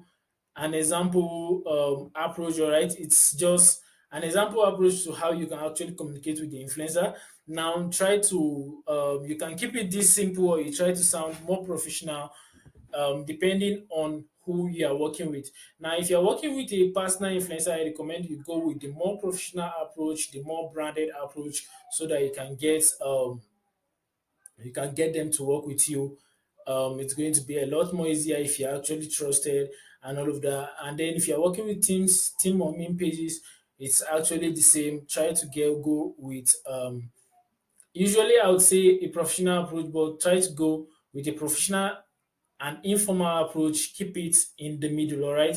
Now keep it just a proper balance to everything. It's absolutely important. So you can actually, and when it comes to communication, you can actually test out a couple of things, and then you see what works for you best. All right, you see what works for you best. So this is just an example. Communication is not what most communication would look like, but for the purpose of the class for of this video, I try to bring it up so that you understand what it looks like to communicate with your influencer. All right, so take notes of all of this. It's very important that every detail about the campaign is discussed with the influencer beforehand. All right, it's actually absolutely important that every single detail about your influencer marketing campaign is discussed with the influencer beforehand. All right, so that's everything for this video. I decided I should show you this and make sure you get grasp the full information on how to work with your influencer. So it's very important that you take note of all of these details and then you make use of it it will determine whether or not you are able to work with the influencer. All right. As I said, first impression is very important. Make sure you make a good first impression for your first interaction with the influencer, and to determine whether or not you will work with this particular influencer. All right. Always take note of that, and then make sure you try to ask enough questions so that you grasp whether or not you could work with the influencer. Of course, you ask the most important questions and leave the less important questions out of the way, because people don't like being interrogated. All right, people don't like being interrogated. You're trying to work with them, you're not interrogating them, so you don't ask. You try to, as much as possible, not to piss them off with too many questions. All right, so just ask the most important questions that you are going to be needing. The details on the demography, stats if possible, the audience and engagement, and all of those few things you are going to write. You are going to need, as much as possible, you can determine the engagement on your own. So you just ask for their audience demography and stats, prices, and a couple of things you might actually need. Of course, you are going to be asking how their preferred payment method and all of that, depending on which method you are actually going to work with, if it's an affiliate deal or a free product or a pay per post deal. You always make sure you take note of all of these before you contact the influencer. All right. Always make sure you've made up your mind which method you are going to be working with before you contact the influencer. It's very important that you're able to lead the communication with the influencer, and then you're able to negotiate with them to the terms that are most suitable for both you and the influencers. All right. So that will be all for now. And then I'll see you in the next video where we'll talk about other details on influencer marketing. All right, so that'll be all for now. Around, we are going to be talking about how to utilize micro influencers to make money online. Now, except you have tons of budgets in your marketing arsenal, you're probably running a small business. You might want to look into micro influencers. All right. Now, the reason for this is because it's possible that you're a small business, all right, that is trying to advertise online, or you're looking to find out the potentials of influencer marketing yet. So you might not feel like putting in a lot of money into influencer um, marketing. All right. And it's also very important that you know the do's and don'ts before you actually go in um, putting so much money into any form of advertising. You have to know the basics, and then you have to build confidence and experience. All right. So now using micro influencers might be a good way to go about this. Of course, you can always use the macro influencers if you have the budget, but then micro influencers is another way for you to go about it if you don't have that much budget in your advertising arsenal. All right. Now, so last time we spoke about micro influencers, I made it clear that micro influencers usually have a following between 10 to 50,000 followers. However, right now we are going to be talking about how to use micro influencers to advertise. Right. So I'm going to have to ask you to relearn what you've already learned onto this point about micro influencers. Now, there's not much of a difference. However, I would like to extend micro influencers depending on how much budget you are going to be starting with. I would like you to extend them between 100 to 200,000 followers. Usually, I would prefer if you keep them under 100,000 followers. Now, this is because you are just starting out, right? You are just starting out with influencer marketing, so you would need more room for error, all right? Because a lot of your analysis might not always come out right, so you need to give more room for error so that you can still get results within the room for error, right? So once you have more room for error, it means you can still get results within this room. Now you can keep it between 100,000, 10,000 to 100,000 followers, or yeah, 10,000 to 100,000 followers is still a good balance, or you can still keep it between 10,000 to 200, but don't go above 200,000 followers, all right? Because it's going to be a lot. You are going to spend a lot more money to work with followers, above the $200,000, 200,000 mark. All right. Now, so just keep it within this range. Don't go too far. Don't go too far ahead if you want to consider them micro influencers, because um, as I said, working with micro influencers and macro influencers are going to be a lot more different, because most macro influencers have already gone into what I like to call the mainstream media. They're already known by a lot of people. They have been reached out. They've already been reached out to by a lot of companies. So it's a lot more difficult to work with macro influencers and then to convince them to work with you on your terms. All right. Now, so that's one thing you should always take note of when you are talking about macro influencers and micro influencers. All right. So the next thing I want to describe here is the benefits of micro influencers. I want to remind you of the benefits of micro influencers. Now, the first one you might always know, you should know about, is that micro influencers tend to have faster communications. As I said, the more number of people they have to deal with every day will determine whether or not they'll be able to respond to you faster or not. So micro influencers tend to respond a lot faster than macro influencers, because they have less followers and then there are less people DMing them, sending them DMs. All right. So the next one is they are usually cheaper than the macro influencers, which is why they are very, very important to small businesses who are just starting out and don't have a lot of budget to go into to put in their advertising. All right. So another benefit you should always look out for is the untapped potentials. I usually call it the untapped potentials, because usually macro influencers don't get a lot of attention from the mainstream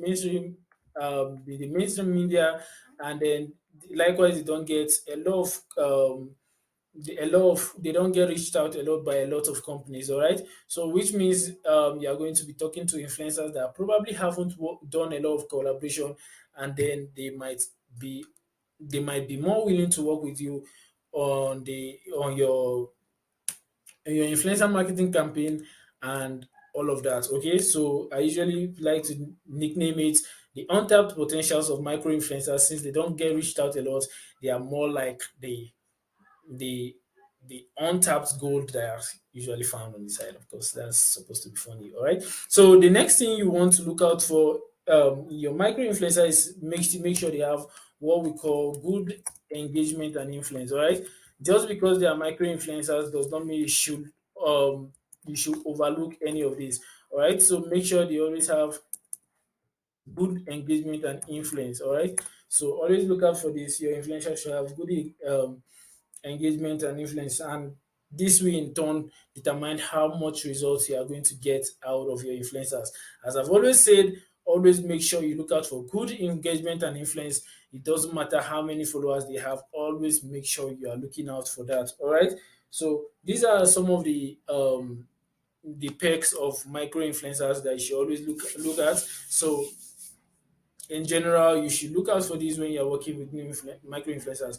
Now, why should you work with micro influencers? Honestly, I strongly believe micro influencers are what you call the untapped part of influencer marketing. Now, since they don't get reached out, I've explained this time and time again, since they don't get reached out by a lot of companies, and then they don't do a lot of advertising, they have a good chance of performing really good if they have good engagement and influence. Now the downside to this is because they don't have as much reach as the macro influencers, so it's going to limit how much results they are going to be able to you are going to be able to fetch out of these macro influencers. So what you are going to be looking out for is finding a good number of macro influencers and then working with them and working with a good number of macro influencers can give you as much result as working with a single macro influencer. All right. So let's say you are working with a macro influencer to get a single post, and usually macro influencers will usually cost more, and then you might not have this budget, or you do have this budget, you can break it down into five more micro influencers that you believe, that you've done your research, you've done your due diligence, and you know they can give you better results. You can split this budget amongst your micro influencer. Okay, so that's one way to go about it. Always take note of that. All right. Now, so this is one of the benefits of working with micro influencers. Now, the part of micro influencers you should always look out for is, as I said, good engagement and influence. Um, Another reason why you should work with micro influencers is because they are more easy to work with. Now, I don't need to explain this a lot, but I will tell you this: the more attention you a person is able to get, the more likelihood they are unable to give everybody as much attention as they can. Now, I will explain this in simple terms. If I have 10 people trying to talk to me right now, I'll be unable to give all the 10 people my attention, all right? So, but if I have two, three people who want to talk to me right now, I can be able to divide my attention between those two or three people.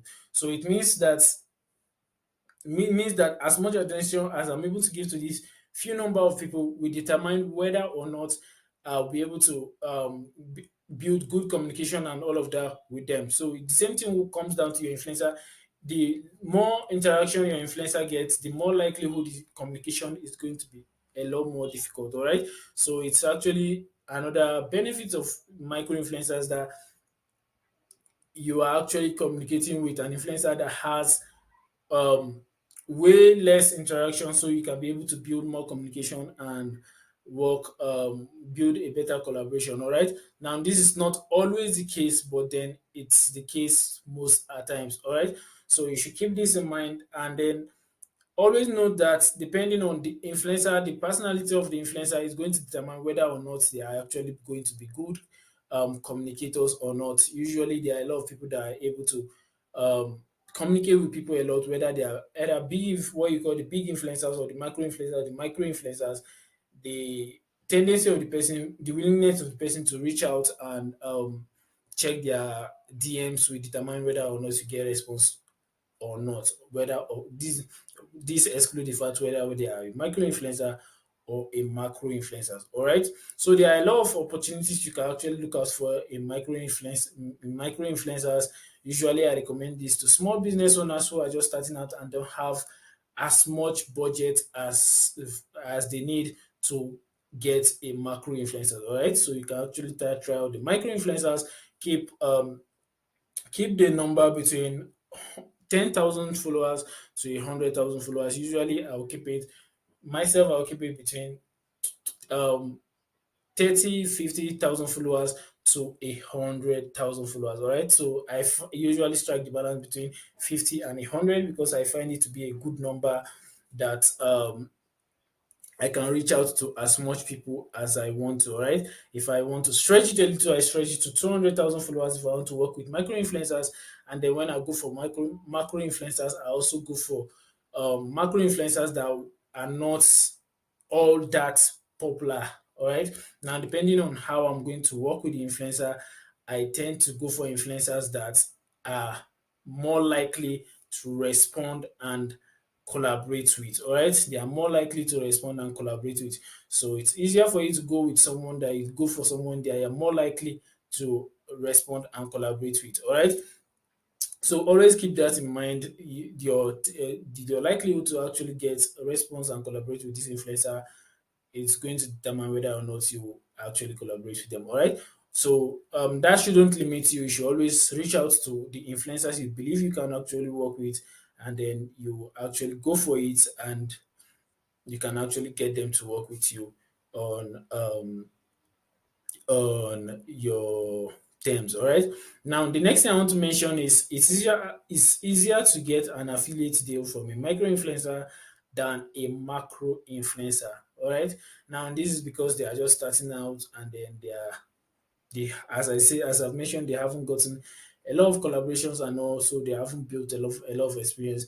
But it's actually easier to get an affiliate deal from a micro influencer Of course, they are usually cheaper. Okay, so you should always keep this in mind if you want to work with a micro influencer. There are a lot of benefits, and the major drawback, of which I've mentioned, is they don't have as much reach as the micro influencer. And then if you don't, you have to do you have to do very good research and um, dive into it more properly to make sure they have good influence and engagement.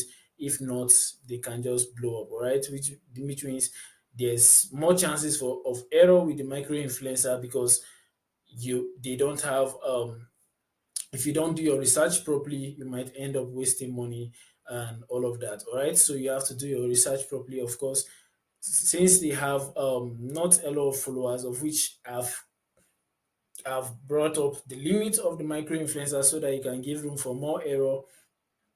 But then you should always look out for micro. You also keep in mind that micro influencers um, have less reach, so you have to do better research on micro influencers than you usually would on a macro influencer, to make sure you minimize the level, the percentage error you're going to be doing. You are going the amount of uncertainty you are going to have with the influencer before you actually work with the influencer, right? Now, so always keep that in mind. Try to do your due diligence before you work with every influencer. Look out for their engagements and and determine how much influence you think they can actually work. Um, and they can actually have on their followers will determine how much results you are going to get. All right. So that's basically everything you have to know about working with micro influencers or any influencer at all. Right. So you should always keep this in mind. You always have the option of whether working with a macro influencer or micro influencer, whichever you are going to work with. Always make sure you do your due diligence before you work with your influencer. Now, there are cases where you might have outsourced the job of looking out for your influencers. Usually, I recommend you also just give a minute or two and check into your influencers and see if they are right for your business. All right. So always make sure you do that, and then it will increase your chances of success with your influencer marketing campaign. All right. So that will be all for now. I'll see you in the next video where we'll talk about other details on how to go about your influencer marketing campaign. So that's bye for now. I'll see you. All right, welcome back. So this time around, we'll be talking about how to market with influencers. All right. Now, the truth is, one thing people don't really talk about is they are actually, depending on the platform you are going to be using, your approach towards marketing will determine whether or not you will succeed with any campaign at all, with your advertising. All right. So now, when it comes down to influencer marketing, how you approach your customers is going to determine whether or not you are going to get the sales you are looking for. Now, bringing it from this perspective, it's more like putting the right offer in front of the right people is what's going to determine whether or not those people are going to buy from you or not. Now, if you listen carefully, I said the right offer in front of the right people. All right.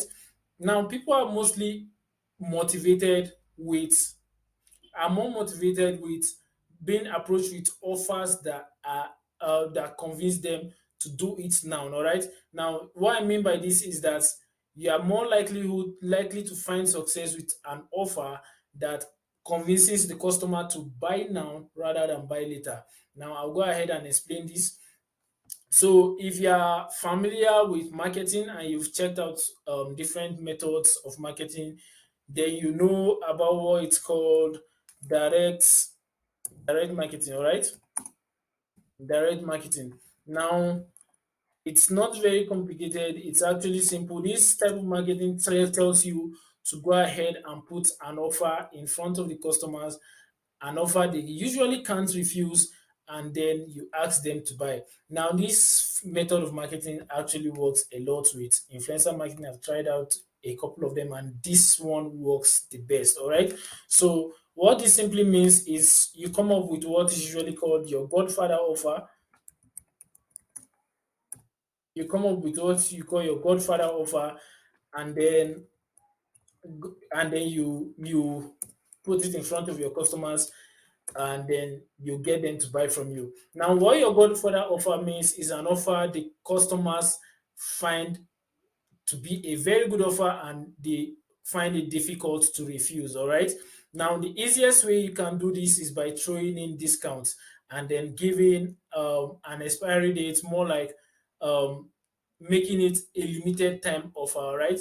Making it a limited time offer will give the sense of urgency and or scarcity, as the case may be. You're putting all of these features and then it's determine how much success you get out of the campaign. All right. So now, the reason why I recommend throwing in a discount is actually a lot easier than every other methods.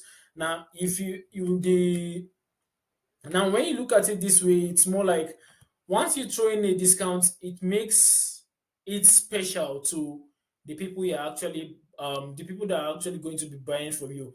Now, if I'm working with influencer A, right? If I'm working with influencer A and I contact influencer A and the influencer A decides to work with me, let's call influencer A okay, let's call her Emma, all right? So influencer A is Emma. And then we decided to work with Emma, who is a fitness influencer. She goes to the gym a lot. She posts a lot of her gym content on Instagram, and people are really interested in her content and they are following her. All right. Influencer A is Emma. And then we contacted Emma and she decides to work with us. Now, the next thing we want to do is the discount method is actually very simple. I give Emma a discount based on her based on her username. All right. So I might give a discount of, let's say I am giving a discount of 30% off to everybody following Emma. So Emma is going to tell her that everybody that uses her discount code is going to get a 30% off the original price of the product. All right. So assuming Emma gets a discount code, something that looks like this, Emma 20 means they get a 30% a 20% of extra discount. Now, the reason why this works better than just telling them I recommend this product, go ahead and buy it. It means that people following Emma are getting a better deal than people who are buying on the website without following Emma. Now, let me explain this again. All right. Now, it means if there's a website where everybody buys from, all right, I'm trying to bring an illustration here. If there's a website where everybody buys from, all right, so if there's a website where everybody buys from your website, all right, so let's say there's another method you are using to get your traffic, all right. Now, this is your website, right? This is your website, W. Now, this is Instagram, and then this is others. All right. Now let's say the person coming from Emma now will come with a discount code of Emma 20, right? And then the person coming from here will come without a discount code. Now, what this means, of course, you're also actually going to make sure you're putting in perspective, you're always in profit when you are doing all of this, all right? So the person coming from Emma is going to come with a discount code of 20%, which means they are getting a better deal than this person, all right?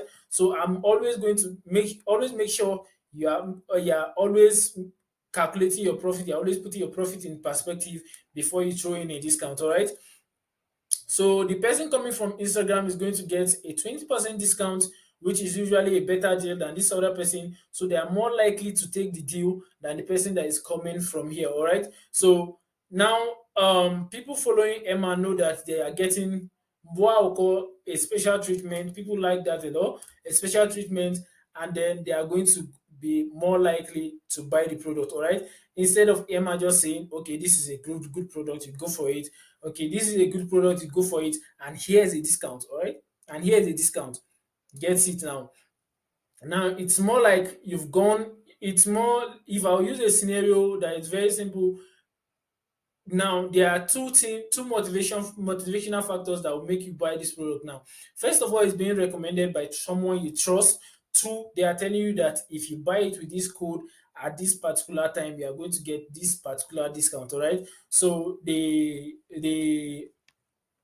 tendency of them buying is likely going to be increased because you've thrown in a discount. First of all, the product was recommended by someone they trust. Now there's a discount code.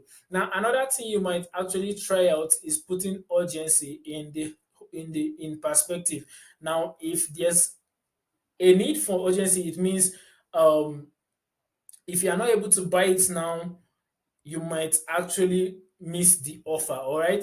So it's possible that you do this directly on your website, or the landing page you'll be directing them to, or you do this right from the influencer. All right.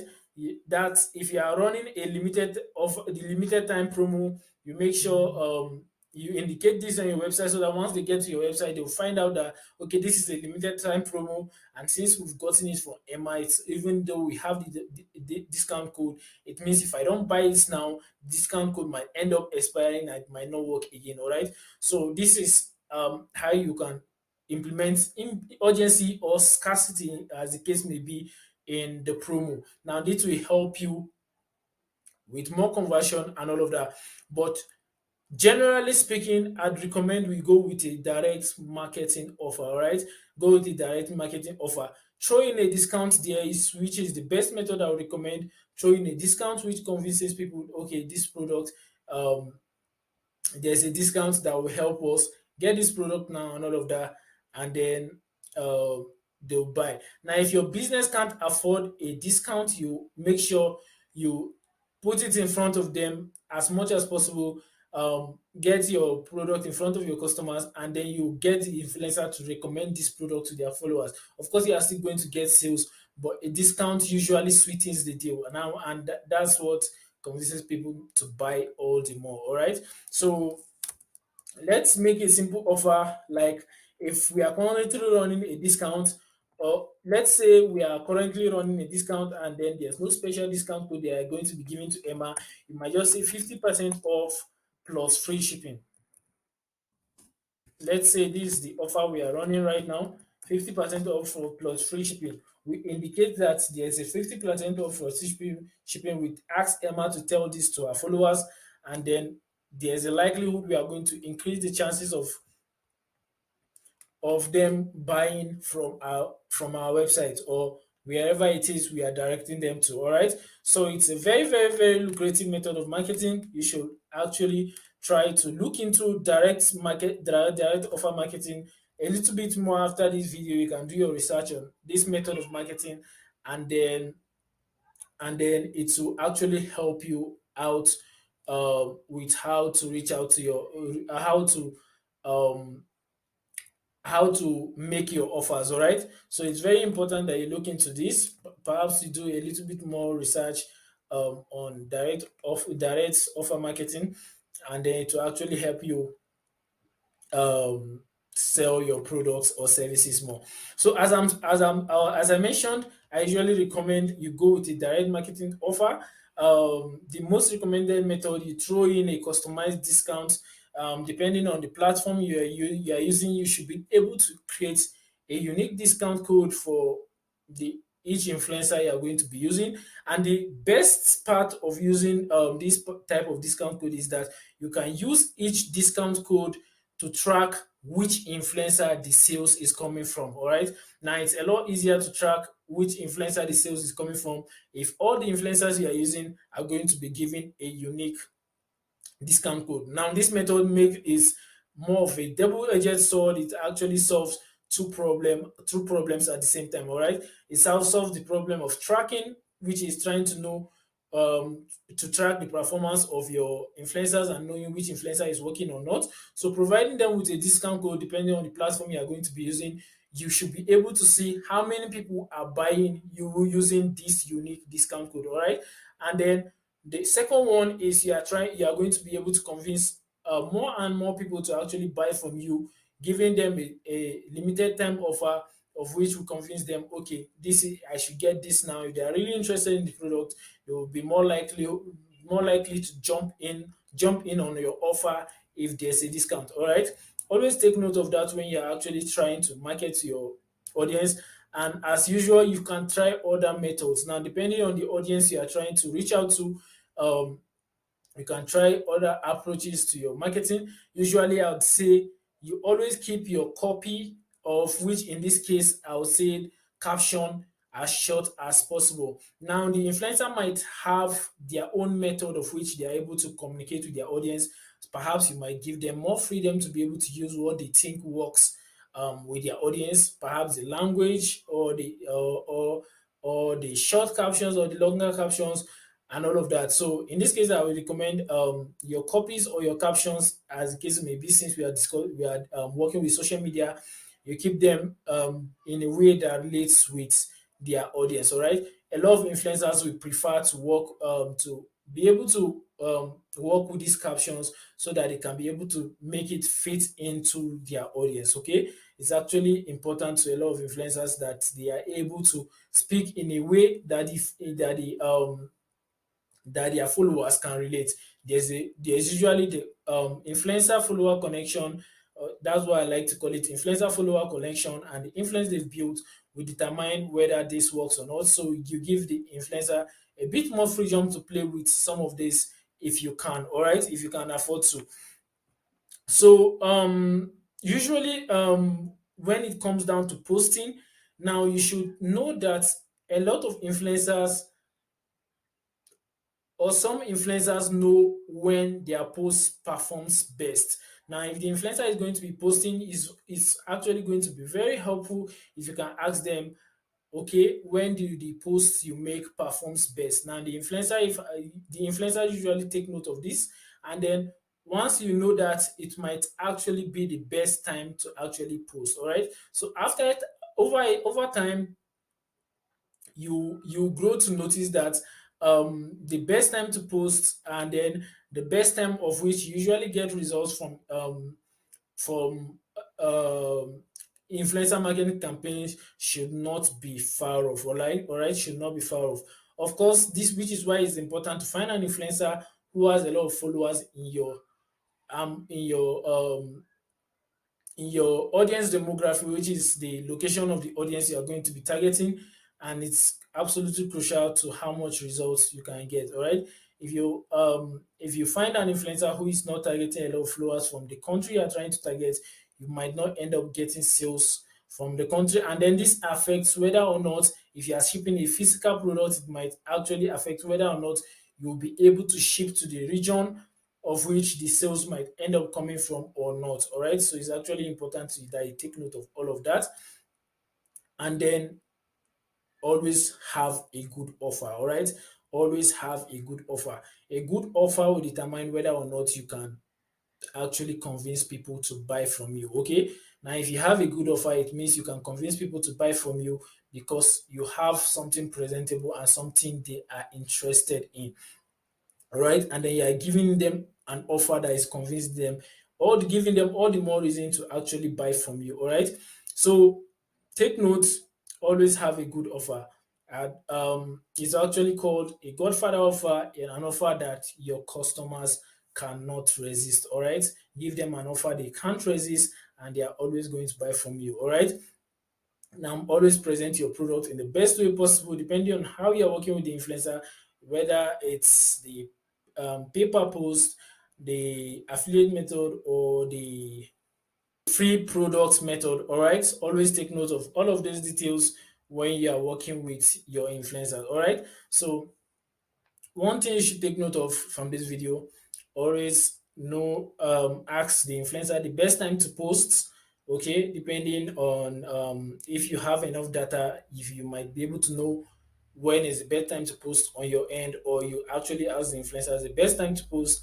Always have a good offer, and then if possible, throw in a discount. All right, if possible, throw in a discount is going to increase your chances of success with your influencer marketing campaign. All right, take note of all of these details, and then you will be likelihood do better with your influencer marketing campaign. All right, so that will be all for this video. Always make sure to have a good offer in front of your customers, and then I will see you in the next video.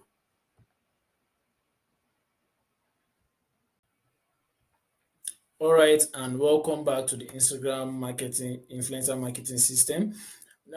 This time around, we'll be talking about how to track the performance of your influencers.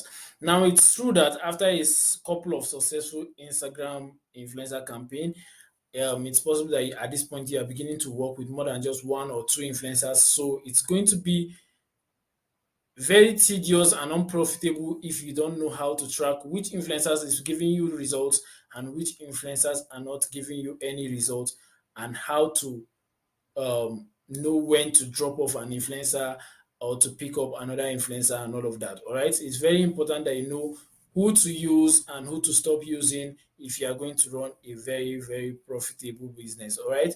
So the best thing is to learn how to track the performance of your influencers. All right. So I've created a spreadsheet that explains the simple process of how you're able to track certain influencers and all of that.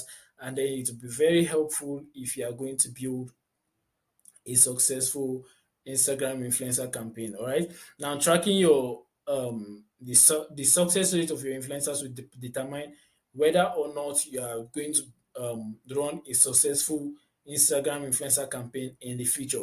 Now this means if influencer one is working and influencer two is not working, and you don't know which of these influencers is giving you the result you require, you are going to end up um, on the losing side, because you are going to be wasting money on one influencer and making profit on the other influencer, which might end up canceling out each other. All right. So it's very important that you take note of this if you are going to stay profitable with this method of marketing. Now, I've created a spreadsheet that is able to explain all of this in details. So depending on what form of approach you are actually using. Now, usually there are two major approaches. Now, the first approach is to create customized links, customized links. All right. Now, as of course, as I've said in previous videos, I usually recommend you go with the direct marketing approach. That's you go ahead and you give them a discount or a very sweet offer, of which it will be difficult, of course, for them to reject. That would and then you put an offer, a sweet offer in front of your customers, and that way they'll be able to respond to the offer faster by simply going to your website and buying the product you have to offer. All right. So one way to go about it is giving the influencer a customized link. This way you'll be able to track how many people are going through this link to your website. All right. So you simply pick up the link to your website for the particular product you want to use, and you come over here to bit.ly.com. Let's assume this is the link we want to use. You come over here to bit.ly.com, and then you put in the link and you shorten the link to you customize it to an extent for the particular influencer you have in mind. So I will go ahead and show you this in a minute. But I believe by now you've used Bitly or any other website shortener once or twice. You just end up customizing the end of the link. Let's say it gives you bit.ly.com. You end up customizing the end of the link to something like you put something like Boku Physic. Now, when you see this link, anytime you know that um, the person using this link is the person who is going to, I usually use the name of the influencer so that you're able to track directly to whoever it is that is using this link. Now, what this website does for you is it simply shows you the number of people who have clicked the customized link you created. Is it going to be able to track the number of people that have bought from these links? No, that's not the case, but it's going to track the number of people that are clicking this link. Of course, the more the number of people that are able to click the link will determine how much sales you are going to get from the campaign. All right. So you want to make sure people are clicking the link. All right. So that's one way to go about it. Make sure you shorten the link, and then people are clicking on it. Now, the other way to go about it is to simply use discount codes. All right, this is the most popular method. I'm sure if you're active on Instagram, you've probably seen a lot of this method from some of the influencers you follow. Okay, now this is the most used method. You simply create a discount code. Now I'll go ahead and show you an example here from the spreadsheet I've created. Now, so let's say this is a typical example of, let's say, the influencer. Okay, let's go ahead and change this to influencer. All right, so I'll go ahead and change this to influencer since handler is a bit complicated. So the next thing we want to talk about, you want to track. Now, another reason why you want to be able to track this is because you want to know to use over and over again and who to stop using. All right.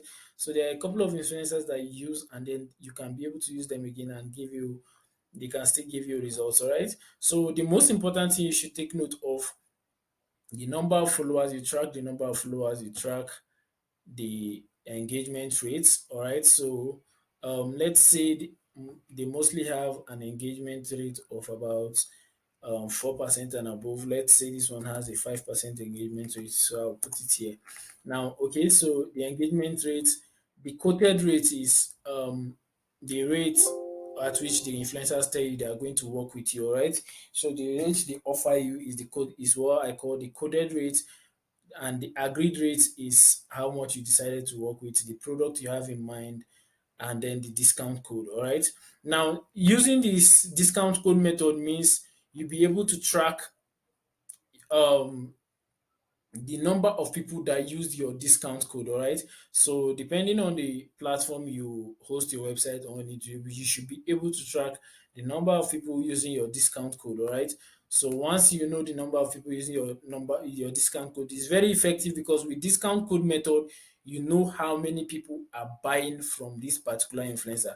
So as you can see, I customize the discount code depending on the influencer. This one says one page, so I say OP10. All right. So I customize discount code depending on this particular guy. All right. So I'll be able to track how many sales are coming from this particular influencer because I have given him a unique discount code. So once I go to my dashboard and I see, okay, 5 people bought from this using this discount code, I know they bought from this particular influencer. All right. Now, the number of times used is how many times you've used the influencer in the past and all of that. You take note of that because it will give you a good data on how um, how much you can get out of an influencer. Now, the next thing is how much you generated from the influencer. All right. So let's say you spent $40 to get the influencers to work with you, and then you've generated at least, let's say, a couple of let's say you generated $200 on all of that, or let's say 300, depending on what you are selling and all of that will determine how much results you'll be able to get. You take note of the values here. So let's say I got $400 out of the campaign, and then is it profitable? I can use yes, or I put in the profit. All right. So it's usually easier to just answer if the campaign is profitable or not. Will you use the influencer again? Let's say the influencer was profitable. The answer will be yes. All right. So I usually keep it this simple, but there are other things you can add to your table. There's another example here where you can add a couple of other things to your table, like email email, how many people replied, account URL, following, the location of the influencer, the quoted price, agreed paid amount, the email of the influencer, phone number, address, and a couple of other things like that. All right. Now, depending on how you are working with the influencer, it will determine whether you need a lot of this or not. Now, the content link, if the influencer is posting the content, if you are not able to track, you can just copy the link and put here and all of that. The post link, discount code, and all of that. Okay, this is a lot more complicated, but I'll make sure you get both of these spreadsheets so you can be able to use it for your influencer campaign. All right, so it's going to be very helpful. You can go with the simple or the complicated method, but this is very effective way to track the your influencers. All right, so let's go back to the simpler format. So when you are doing this, you are able to know which influencer is profitable and which one is not profitable. So if I find out that this influencer is not profitable, let's say we ended up spending 40 from this influencer and it was not profitable, you know what we'll do? We will not use this influencer again. It's that straightforward, all right? So with this method, you can be able to track the influencers individually without having to go through all of their pages and all. And then you can track all of their data. Of course, you can just you can do this by putting their content links here and all of that, and then you'll be able to track all of what they are doing. All right. And depending on how many influencers you are using, is a very effective method. You can use this to track the progress of your influencer campaign. All right. So that's basically it for how to track the success of your influencer campaign. You have to do this as often as possible. To go through your spreadsheet, check which influencer is making you money and which influencer is not making you money.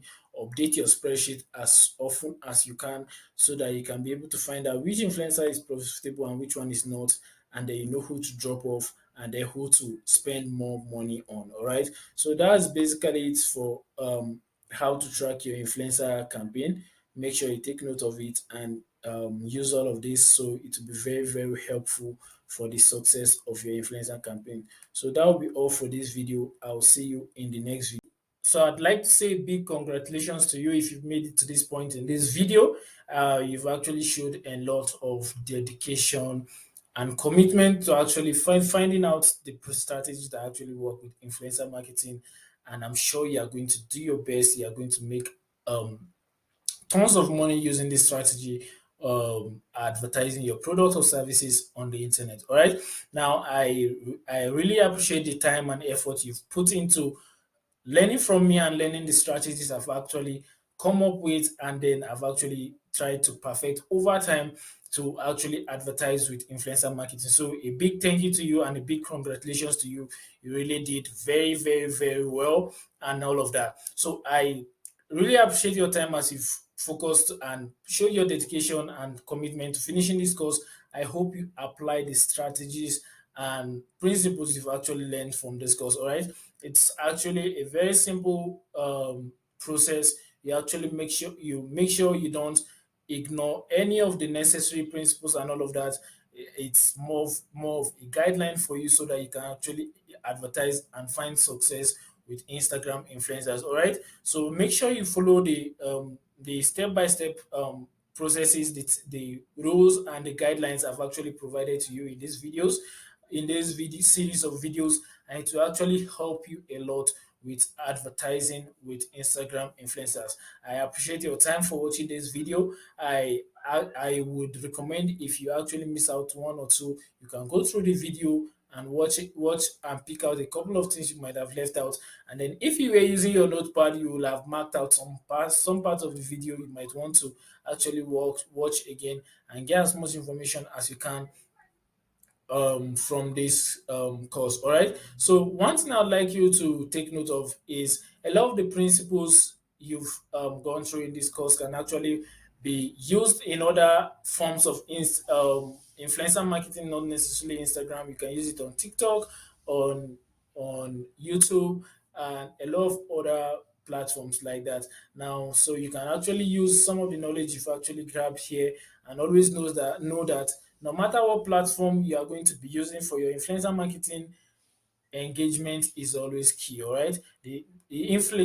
As I mentioned, engagement always translates to influence, which actually translates to the actual results you are going to be getting from the influencer. So last thing I'd like you to take from this video, always make sure to take note that engagement is key. Always go for an influencer with good engagement and you're going to find more success with Instagram influencer as a method of marketing. All right. So thank you very much for taking your time to watch this video. I really appreciate your time. I'd like to say a big congratulations to you. I wish I could shake your hand right now and tell you, yes, you should enough dedication and commitment to actually finishing this video. I would like you to go ahead and apply these steps and find success with Instagram influencer marketing as you've learned in this video. All right, so that will be all. I hope you actually make use of this content. You don't just go ahead and just consume it.